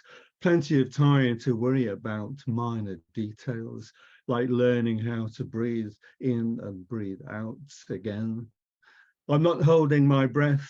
I'm just biding my time, waiting for the sun to break through its cleansing rays, clearing up the debris of dust-laden memories. I'm not holding my breath. The sky above my head keeps covering me like a winding sheet, gyring in arcing vortices. And the world keep on turning, and the dead are soon forgotten, while we all keep on shuffling along, waiting for the next crisis to come and catch us on the hip. And lastly, learning to breathe again. 2 years have passed, leaving a heaviness in a tightened chest, holding in breath, waiting for the darkness to pass over, waiting for clear skies to come back, sharing deep grief. Now, as the rays break through the widening cracks in the breaking clouds, a new lightness of being sweeps over the trees, brushing the ruffled leaves with the soft caresses of a summer's breeze. Now it's time to take stock, reflecting on what we know now is important, what is superficial, and how we should live a well-valued life while learning how to breathe again. Thanks all. Thank you. I'm not holding my breath. I'm just biding time. That's how I feel like when I listen to you, Ian. I have to remind myself to breathe, man. You're smooth velvet. Your words. Oh, you're brilliant, brilliant. I'm running out of words. I need a new dictionary. You guys dazzle me, man. But Professor, I say that with the utmost reverence and respect. You know, Zomkhonto is right. You need to put some books out. I'm surprised you haven't already, because you're just brilliant. I love listening to you. Love listening to you. Thank you for your continued support, my friend. Thank you.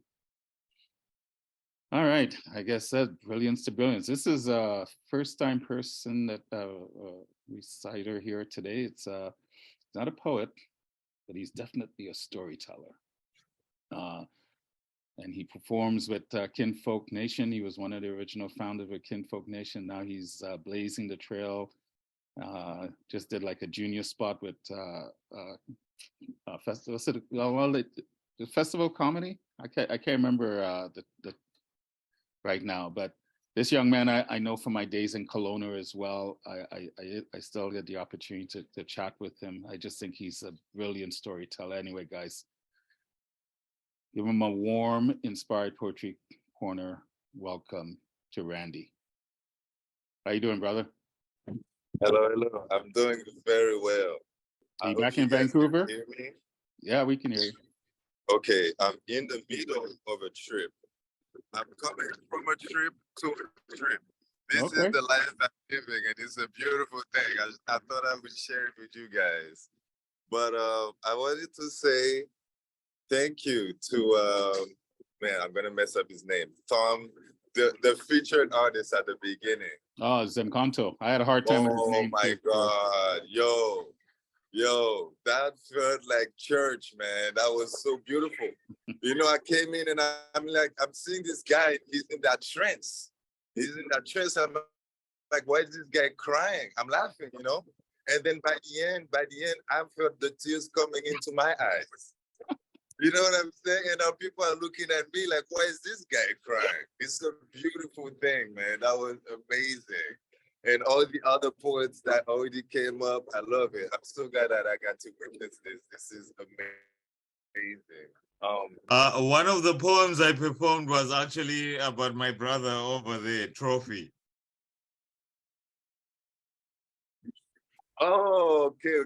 What about Africa and Trophy? Yeah, it was about him. He knows that. It was for his birthday, yeah. And he actually did, and he did mention, and he mentioned Kinfolk a couple of times in his poem. So you guys are represented all around. All right, brother, you go. Wow. You do your thing. Okay, so I would like to tell you guys the story, which is interesting because I'm in the middle of water. But I want to tell you guys the story of a fireman walking through fire, looking for life. Okay, so the fireman is he loves life so much that he's ready to sacrifice his to go and find her. So he's walking through the flame, and I can see him walking through the flame. I can see his clothes burning, but he doesn't care. He doesn't care. He just keeps walking. He's just looking. Life, where are you, baby? Where are you?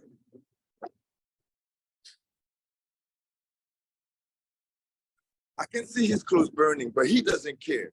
He just keeps running. He just keeps running as the flames keeps burning his clothes, but he does not care.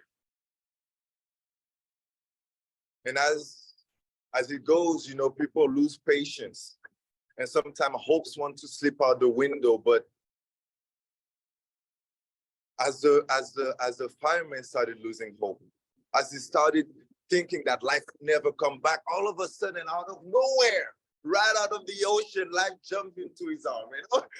Life, where were you, baby? I've been waiting for you. We need to go, baby. We gotta go. We are on the way. So now the fireman is walking with life in his arms, okay? Life is in his arms, but now death is right around the corner. I don't know if you can see. Death is right around the corner. But the fireman, he doesn't care. He just keeps running. He just keeps going. He just keeps going as the flames keeps burning, as the flames keeps growing, and now death is laughing at him. Death is laughing because death knows that fire is so good. Fire will leave you no option. If you don't burn, you won't breathe. The fireman doesn't care. He keeps running and going and going and going. And now the question is, my friend, This might die. That might be it.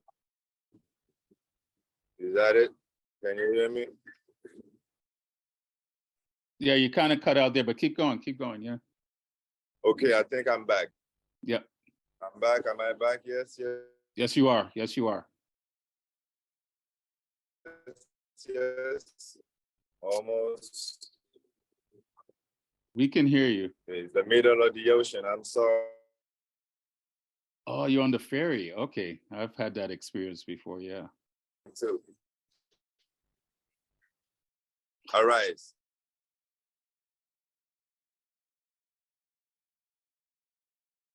Hey, Randy, I don't know if you can hear us. So I'm gonna just finish. I don't know, my phone might die.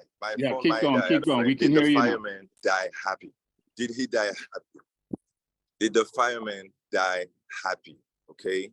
He lost life, found his, sacrificed one to get the next one. Did he die happy? I heard that death is the most beautiful woman you will ever meet, which is why we never come back from it. So I don't know, my friend. Did the fireman die happy? I heard that only life would tell. Now my phone might die and I'm in the middle of the ocean. I love you all with all my heart. Have a wonderful rest of your day. Thanks, Randy. I hope you can hear me. Thanks for doing this. For those of you, if you ever get a chance, and I just saw Zomkhonto go, we need to link up with this man. He's not just a comedian. He's a brilliant storyteller. And whenever he hooks up with Trophy and Dia, is just pure magic. So reach out to him because his stories are just brilliant. And he's from the West Indies as well, living in Canada now. So anyway, Randy, good to see you. I've had that experience on the ferry before. The Wi-Fi is not the best. So I'm glad that you could join us for what you did, because I think we all got the gist of it. You know, I was actually watching the reactions of Fongo and Zomkhonto, because, you know, Randy I put Randy in your class, you young ones, man, and even Mystique, because I get in a voice, the young ones, you guys give me hope. You inspire me, you give me hope for a better tomorrow. So keep doing your thing, Randy, keep doing your thing. All right, from brilliance to brilliance, up next, Dr. Molly, my fellow ethics member of the Academy of Ethics and a brilliant poet in her own right. And we had the pleasure of featuring her earlier this year. So Dr. Molly, please share your brilliance with us. Hi, dear friends. Once again, I was carried away by the powerful waves of poetry. You know how it is having so many layers of meaning resonating into your psyche. As I put it in the comments, when you rub against the cutting edge of experience, poetry sediments, and then grappling with reality. Thank you, dear poets, starting with Zomkhonto and Fongo, all those, as Rolla James put it, you energize us like anything, electrify the soul. Thank you. And I believe it is experience, the furnace of experience, that molds us.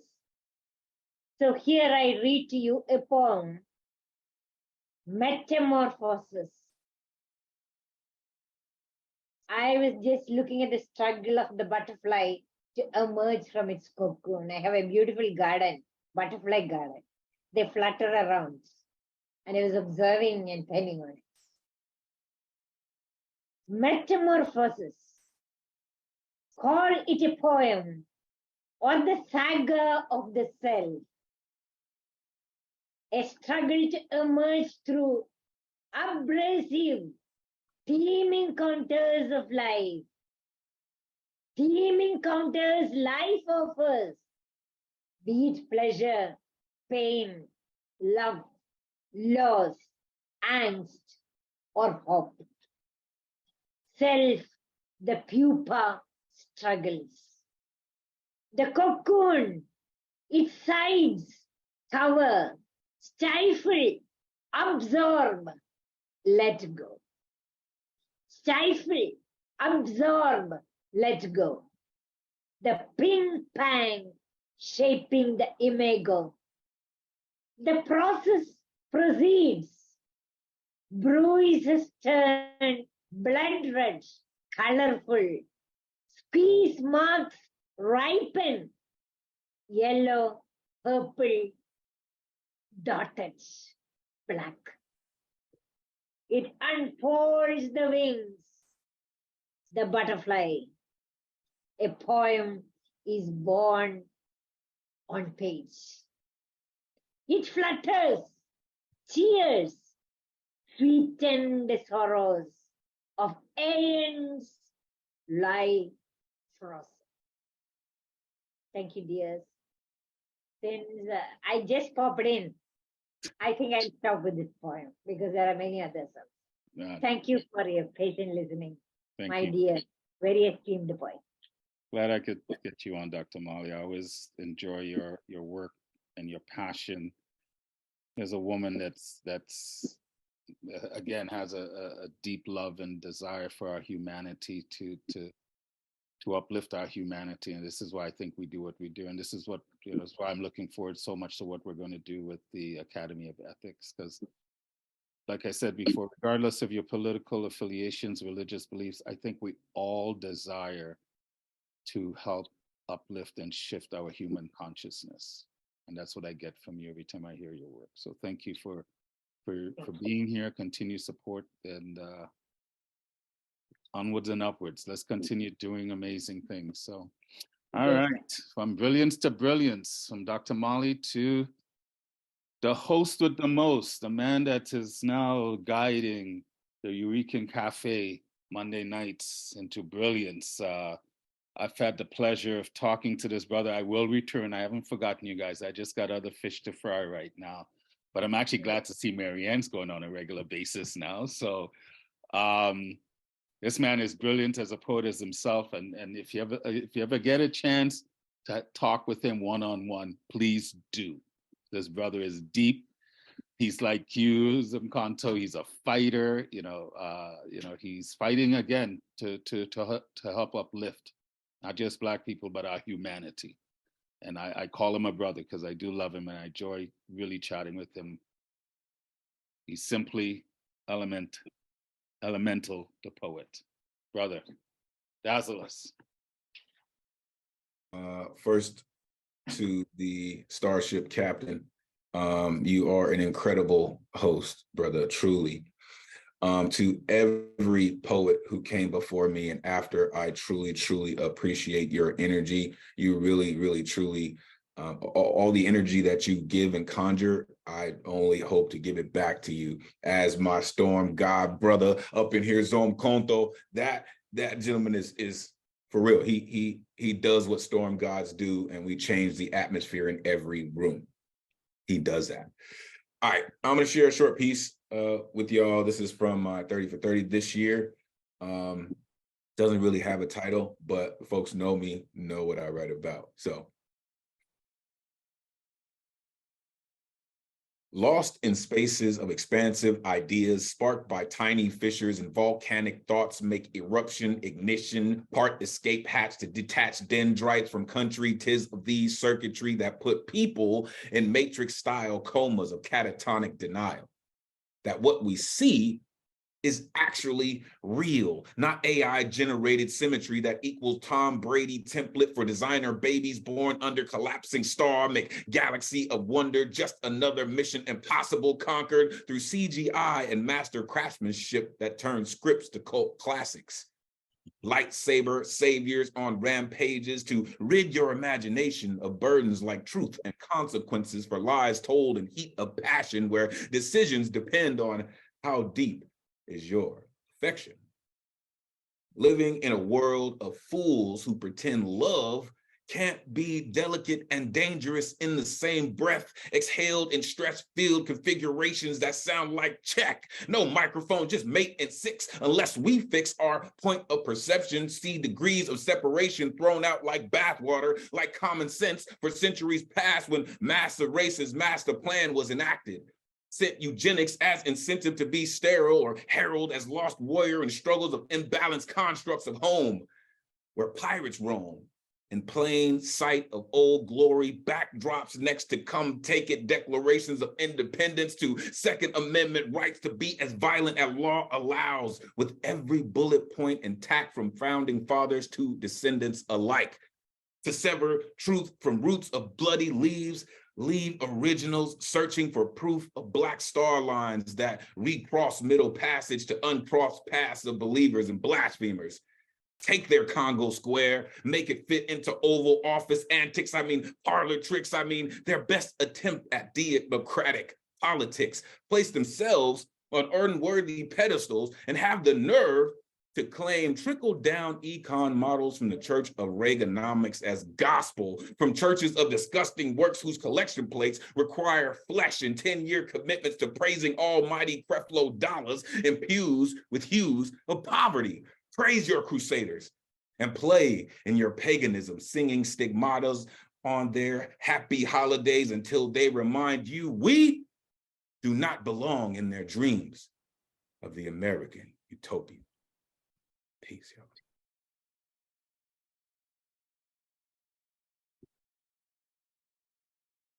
What the heck am I supposed to say? Storm God. Like, you're the original Storm God. What the heck am I supposed to say, dude?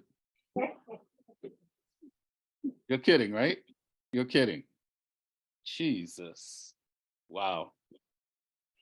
And I just love how your lines connect from front to back to front. Oh, the symmetry of your work.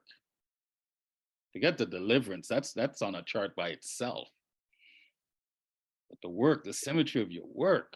Damn it, dude. Oh. Jane, you're right. This house, not this house, but the House of Poetry is on fire. The House of Poetry is on fire. Not just this show, David's show, Marissa, what she's doing, all the like, and all the back in person shows. Poets, man, it's time for us to take charge of this friggin' world. Take charge of this world. Well done, brother. Well done. Thank you. Thank you. Brilliant.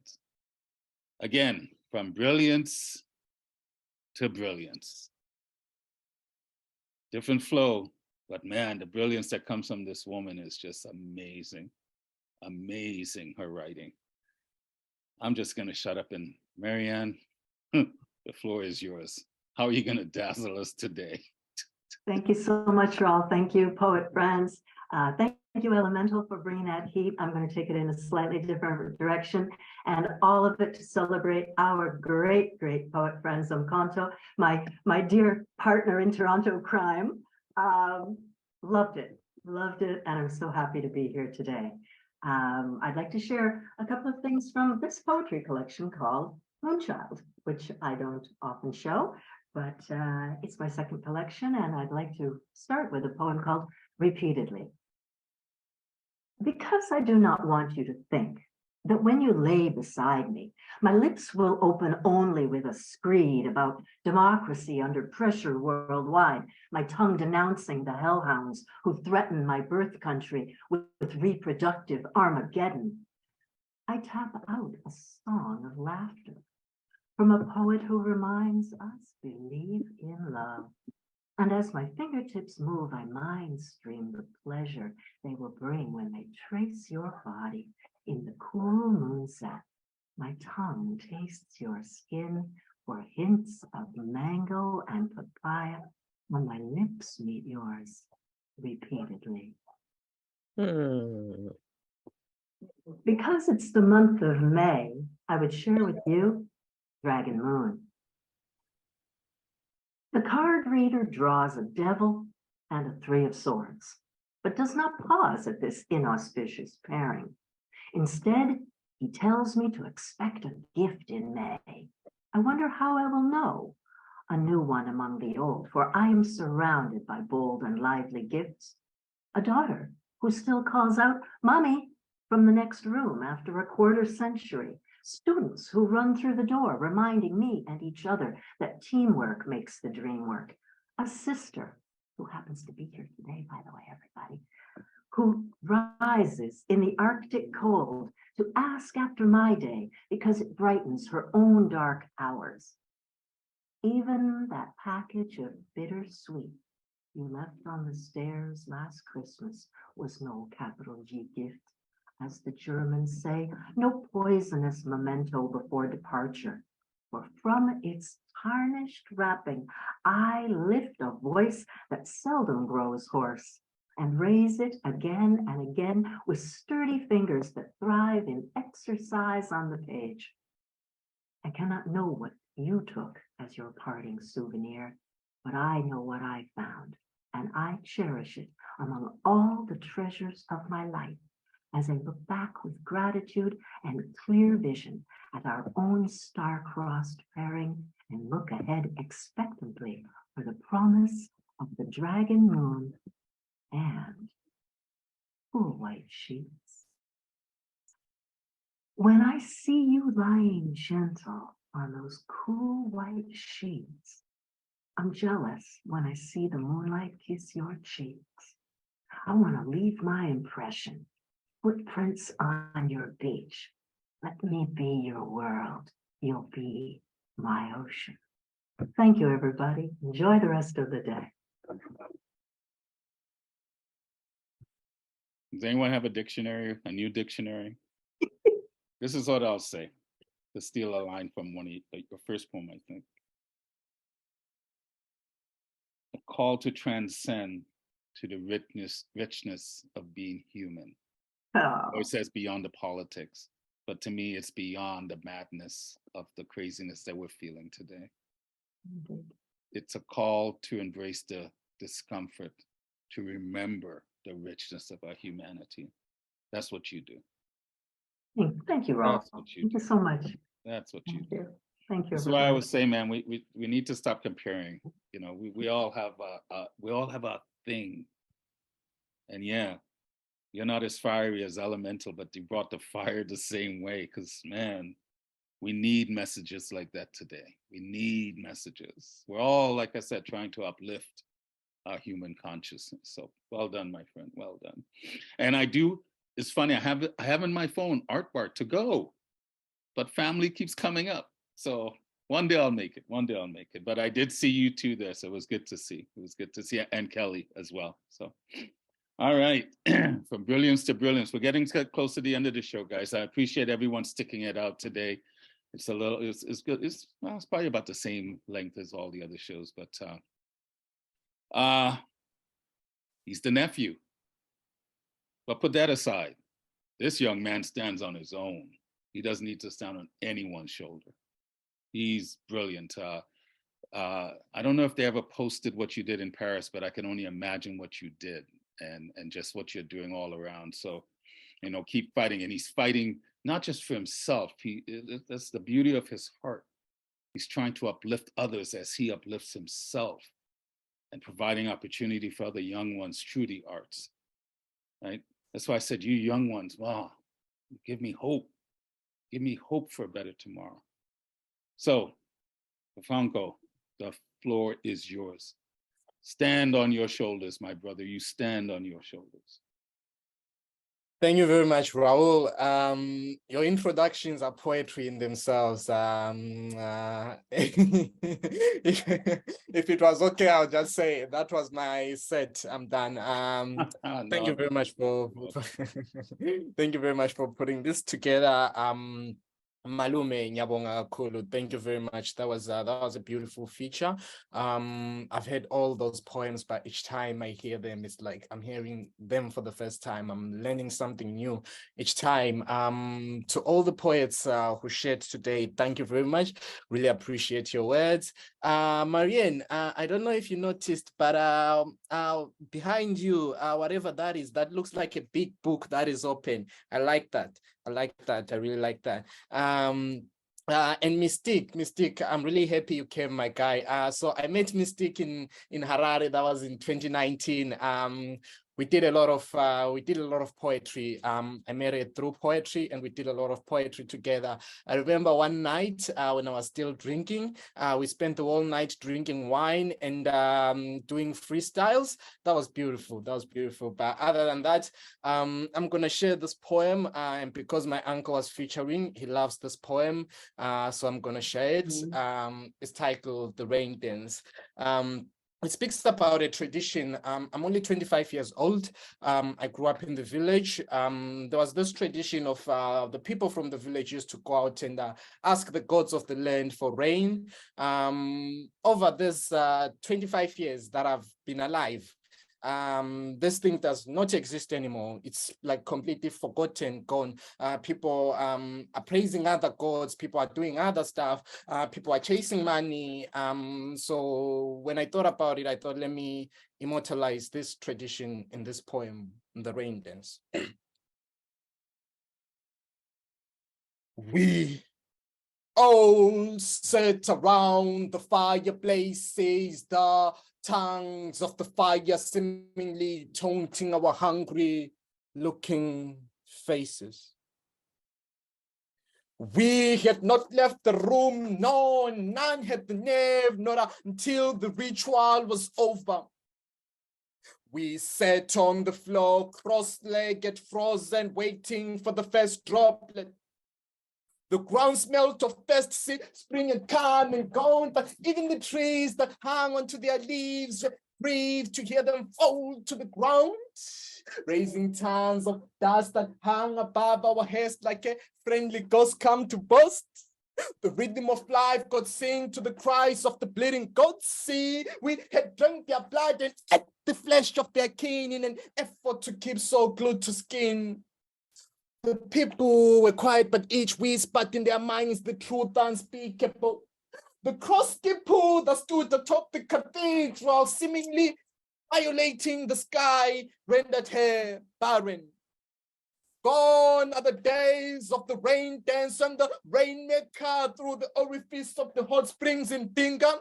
Disappeared for 7 days and came back with basket loads of harvest maize to tell of a bumper harvest, a gift from the gods of the land. If he came with his hands empty like politicians' promise of food security, the tribe knew that the drums had to beat for the people to clap and the gods to dance until the earth cried tears of rain. We were one with the land, more so gods of the rain. So I pray thee tell which goes to this serve that let ye starve. No blasphemy. Let's have none of that nonsense for the starving child whose father works the fields, but the rains unfold, whose mother gathers the wood, whose stomach grumbles the Lord's prayer, but all the Lords are deaf. Her shoulders will never carry the unpleasant weight of a staff. Teen as she goes to school, she bangs, but not a single droplet for her throat to cool. So she learns at school that the globe is getting warm, that Mother Earth never speaks, but she whispers silent cries every time a car turns it to a passive smoker, taking it to cloud nine. But do you know what smoke does to lungs? It will create a hole so big the sun will escape the hands of time and burn us all alive. No rain to cool us down, let alone irrigate the garden of Eden, long lost to the hands of men. His power to you all. Thank you very much. Ladies and gentlemen, you just heard the words of an ancestor now. Wow. How you have grown since I first saw you. I can't remember, can't remember the first show, it doesn't matter. My God, young man. You swallowed a tribe of ancestors. You're spewing beautiful. The depths, passion. Again, the wording, the imagery that comes. Thank you so much. Thank you. I still got goddess bumps all over me right now. It runs in the family. It runs in the family. Stop stealing my lines. I was just gonna. Because he's like you. I've heard him before, but it's like hearing him again for the first time. It's brilliant. Yeah. How many nephews do you have, Zomkhonto?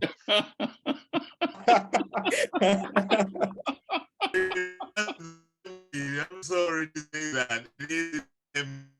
Mzilakata. Oh man, my brother. Parasita, Baete. Well done, well done, well done.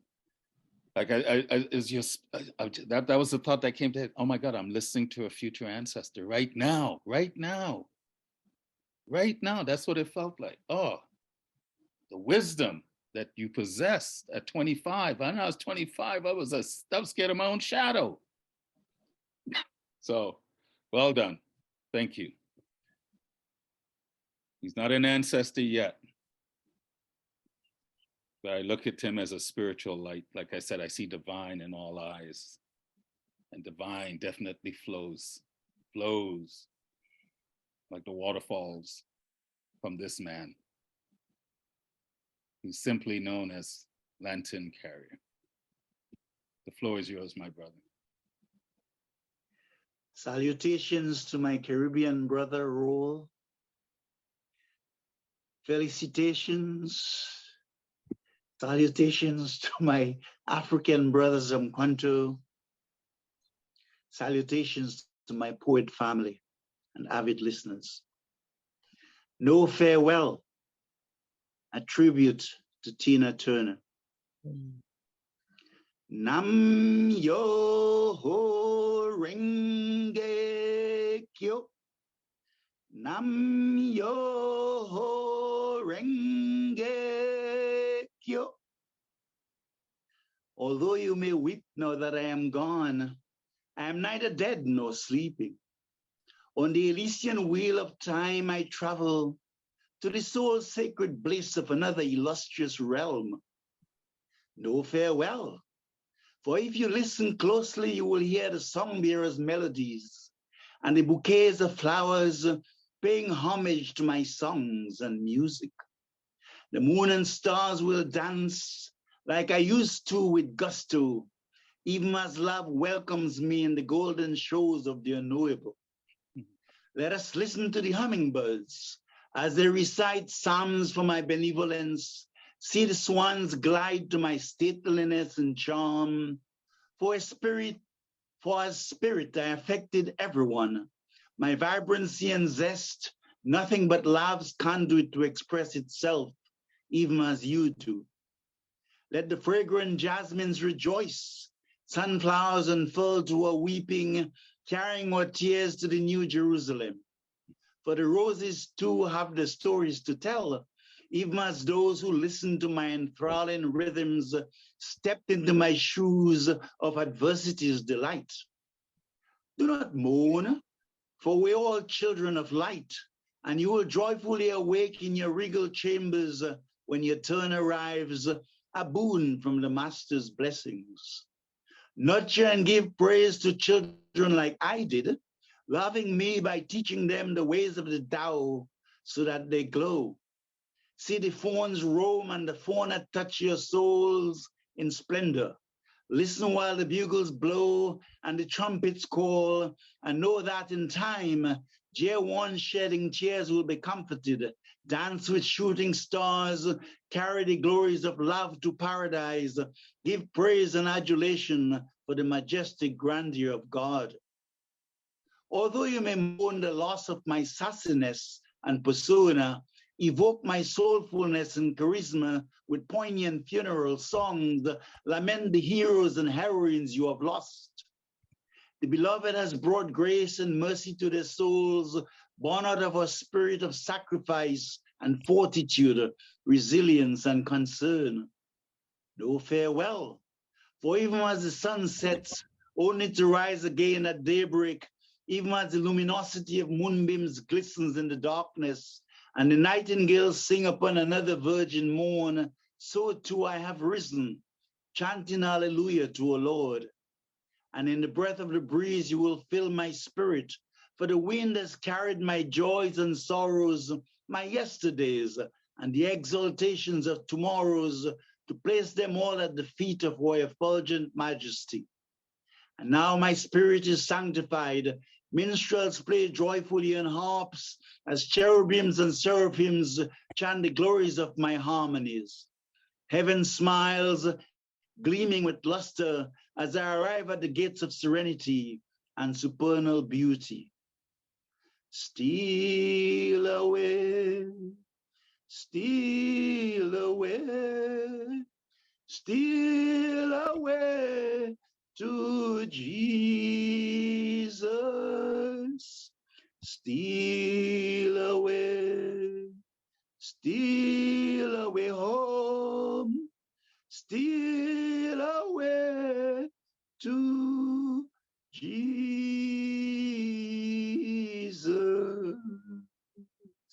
London Carrier, thank you. My brother,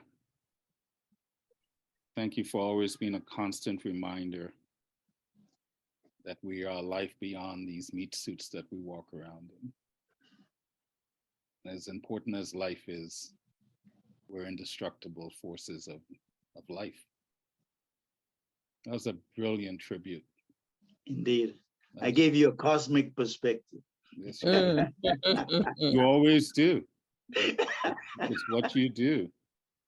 It's what you have this way. I mean, we know what's coming to some degree. We hear the words and then you speak and it's like, okay, I've never heard this man before. But to me, that's what I think. Yeah, you're a constant reminder that we are beyond these meat suits that we walk around in. And we're powerful beings. And if we can remember that in this time, just imagine what we can do as we move forward as a humanity. Indeed. And that's the hope that you plant. Every one of your pieces is a seed that you plant into our fertile capacity. So I'm blessed to know you. Thank you, brother. Thank you. Thank you. Thank you. Usually Lanton gets the last word, but whenever kinfolk is in the house, I turn the mic over to them to take us home because their vibe is just brilliant. So I'm going to say thank you. Thank you to all the poets that I see before me and the ones that had to leave early. Thank you for your fire, for being the humans that you are. Because regardless, like I said, of our political and religious beliefs, doesn't matter. We're connected. We breathe the same air. We walk the same walk. We drink the same water. And we all come from woman. We are human. It's time for us to really walk with that reverence and invite the rest of humanity to shift, to uplift into the potential that we can be. Let's not fear the past and beat each other up for the past, but let's be strong today so we can build a brilliant tomorrow. And our future today is a prime example of that. Mbonisi, you're a star. You're a star among stars. I know you don't like to take it, but this is your moment. Thank you for sharing your love, your passion, your brilliance with us today. Thank you so much, brother. So honored to know you. So honored to know you.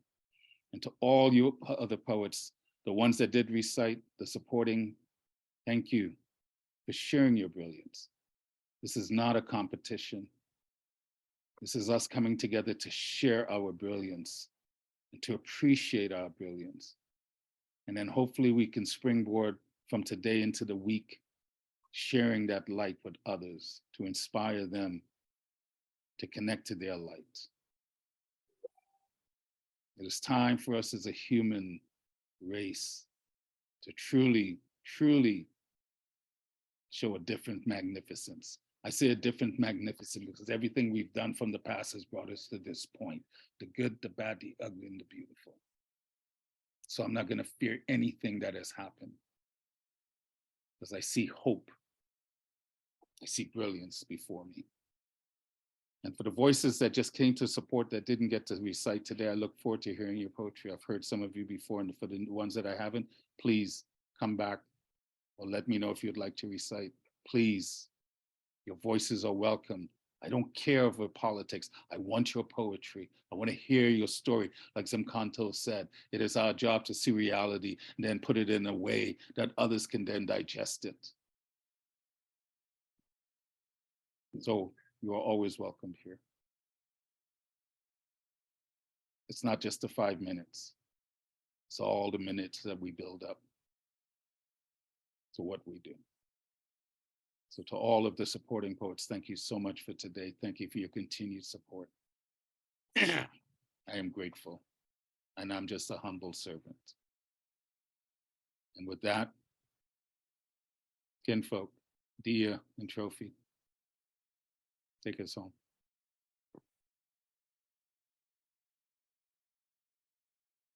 Oh, lately, I've been singing to the Most High, and the birds out my window built a nest so they can carry my prayers. You may see, but don't see me. You may hear, but don't hear me. In the darkness, I find peace. And the sun burns off these binds, dark spells confuse my mind's eye. In this life, I write life, you write and set me free. In this life, art is life, find my tribe, heal my whole being. In this life, art is life, inspire life, inspire hoping. Oh, lately, I've been singing to the Most High, and the birds out my window built a nest so they can carry my prayers. Some may see, but don't see me. Some may hear, but don't hear me. In the mountains, I find peace.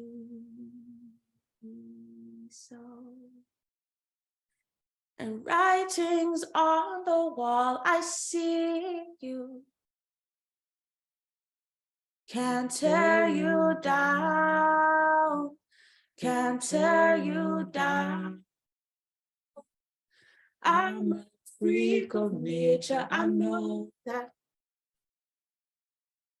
But I'll stand my ground, stand my ground. Writings on the wall, I see you. See. Can't tear you down, can't tear you down. I'm a freak of nature, I know that. But I'll stand my ground, stand my ground. Writings on the wall, I see. The writings on the wall. Can't tear you And in down. front of the screen. Can't tear you down. I say thank you. A freak of I nature. say thank you for all the words that are expressed in but I'll stand the bodies of strangers that strangely shaped. Writings on the wall, I see you. I start to see myself. Can't tear you down. The kaleidoscope Can't shifts and beats change, and I see myself. A freak of nature, I know that. The child of. But I'll The child of mothers who fought with sticks. Stand my ground. Writings on the wall, I see you. I see you. Can't tear you down. Can't tear you down. I'm a freak of nature, I know that. For those who but I'll stand. In their youth were scared of their own shadow. Stand my ground. Writings on the wall, I see you. In the silence of the words, I Can't tear you down. peel off the mask today. Can't tear you down. I'm The ancestors gather I know that, to allow me speak today. but I'll stand my That youthfulness and the seamlessness of age and time and the wisdoms come together in this kaleidoscope. wall, I see you. I see myself. Can't tear you down. Can't tear you down. I'm a freak of nature. I know that. I know that. But I'll stand my ground. Stand my ground. Writings on the wall, I see you. I'm grateful that on this end I get to wake up early. Get me down. Have my spirit woken by words that were reminding me that there was a birthday for me. A new nation birds out from the soils. Won't tear you down. Mene mene tekel prasin. Writings on the wall. Writings on the wall, I see. Prophets and kings have seen. Can't tear you down. Can't tear you down. I'm a freak of nature, I know that. But I'll stand my ground. Stand my ground. Writings So on today, the wall, I see. I thank time and the words of many Can't tear you. for allowing myself to Can't tear accept the strangeness of my being in the midst of the beautiful lights that create this kaleidoscope of our humanity. But I'll stand my ground. Stand my ground. Nobody can tell me nothing. Writings on the wall, I see you. Can't tear you down. Can't tear you down. I'm a freak of nature, I know that. But I'll stand my ground. Stand my ground. So for this assembly, I say a deep gratitude for your words. Give me another chance to believe and to dream even more, to accept the strangeness of my being. In this newness, I emerge. The butterflies flying around, the metamorphosis, I accept the change and I accept this process. I forgive myself for being scared of my shadow. I didn't know who I was. Thank you. Thank you. Thank you all for being. Thank you. Thank you all for being. Thank you Thank so you. much. Powerful words, and your harmony and your melody together is just, the more time you guys spend together, the more interwoven it gets, the stronger it gets. I just love you guys, and thank you so much. I could feel you coming into who you are, who you're meant to be. And so as long as for how much more, whatever time I have left in this existence, I just route. It blows my mind that I get to call you family. Thank you. I love you. I have a son in Kelowna, but I always say I have 3 children still in Kelowna, and one in Vancouver with Randy. So, Yes. For those of you, if you like Kinfolk, they are being featured on OB Hive. When is it? June 16th? Yes. Yeah. So you can check them out. and support Clive and Nick and their brilliant work across the pond and for their feature. And then the next day you get to see Zomkhonto and Fongo do their thing on the 17th. So anyway, thank you. Yeah, thank you. A million thank yous. Thank you. This was just mind-blowing. And as Jane said as she was leaving, she goes, man, I'm just feeling the vibe now to go enjoy this brilliant day. And this is what you guys have done for us. So I thank you all. Joan, thank you for showing and supporting us and being here. For Z and Freddie, Neil, I look forward to hopefully hearing your poetry. I've heard good things about you, my friend. I see some of your comments under Marianne's stuff. So I hope to. Christopher, George, your presentation is always amazing. Ian, Elemental, Mish, thank you for being here and supporting not just your sister, but us. It's always good to see you. Who am I missing? Mona is still here, and Therese. I so enjoy our conversation. We do have to have, I'm gonna make a point of buzzing you to set up a private Zoom where we can chat. I'd love to know more about your life, because you've lived a rich life and you have so much more to give. Your grandkids are lucky to have you in their lives. You're a brilliant woman. Kinfolk, thank you as usual. And the spiritual guru, Lanton, that was a powerful piece. Your pieces are all powerful, but that was powerful. I think Tina, I think she would have been proud. So anyway, guys, go enjoy your day.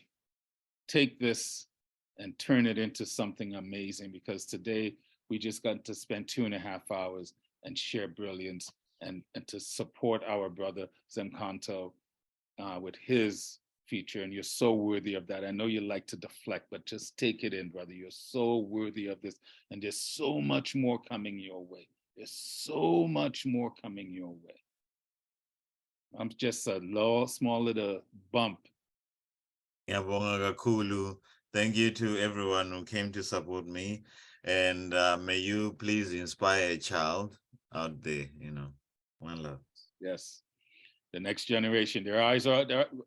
Actually, the best way to inspire them is just know that their eyes are always on us. Yes. Their eyes are always on us. Just like I always knew my children's eyes were on me. So that's one of the best ways to inspire them, is just be the best human you can be. Yeah, they'll see it. They'll see it.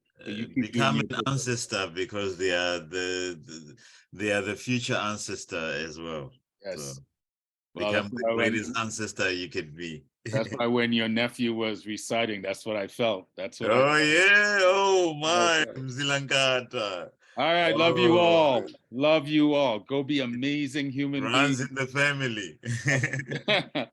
Next Inspired Poetry Corner is back to its regular time on the third Sunday of each month. And our next feature is Karen Scott, another brilliant poet. So stay tuned, stay blessed. To steal Zomkhonto's line, stay inspired, be gentle with yourself so you can be gentle with someone else. I love you all.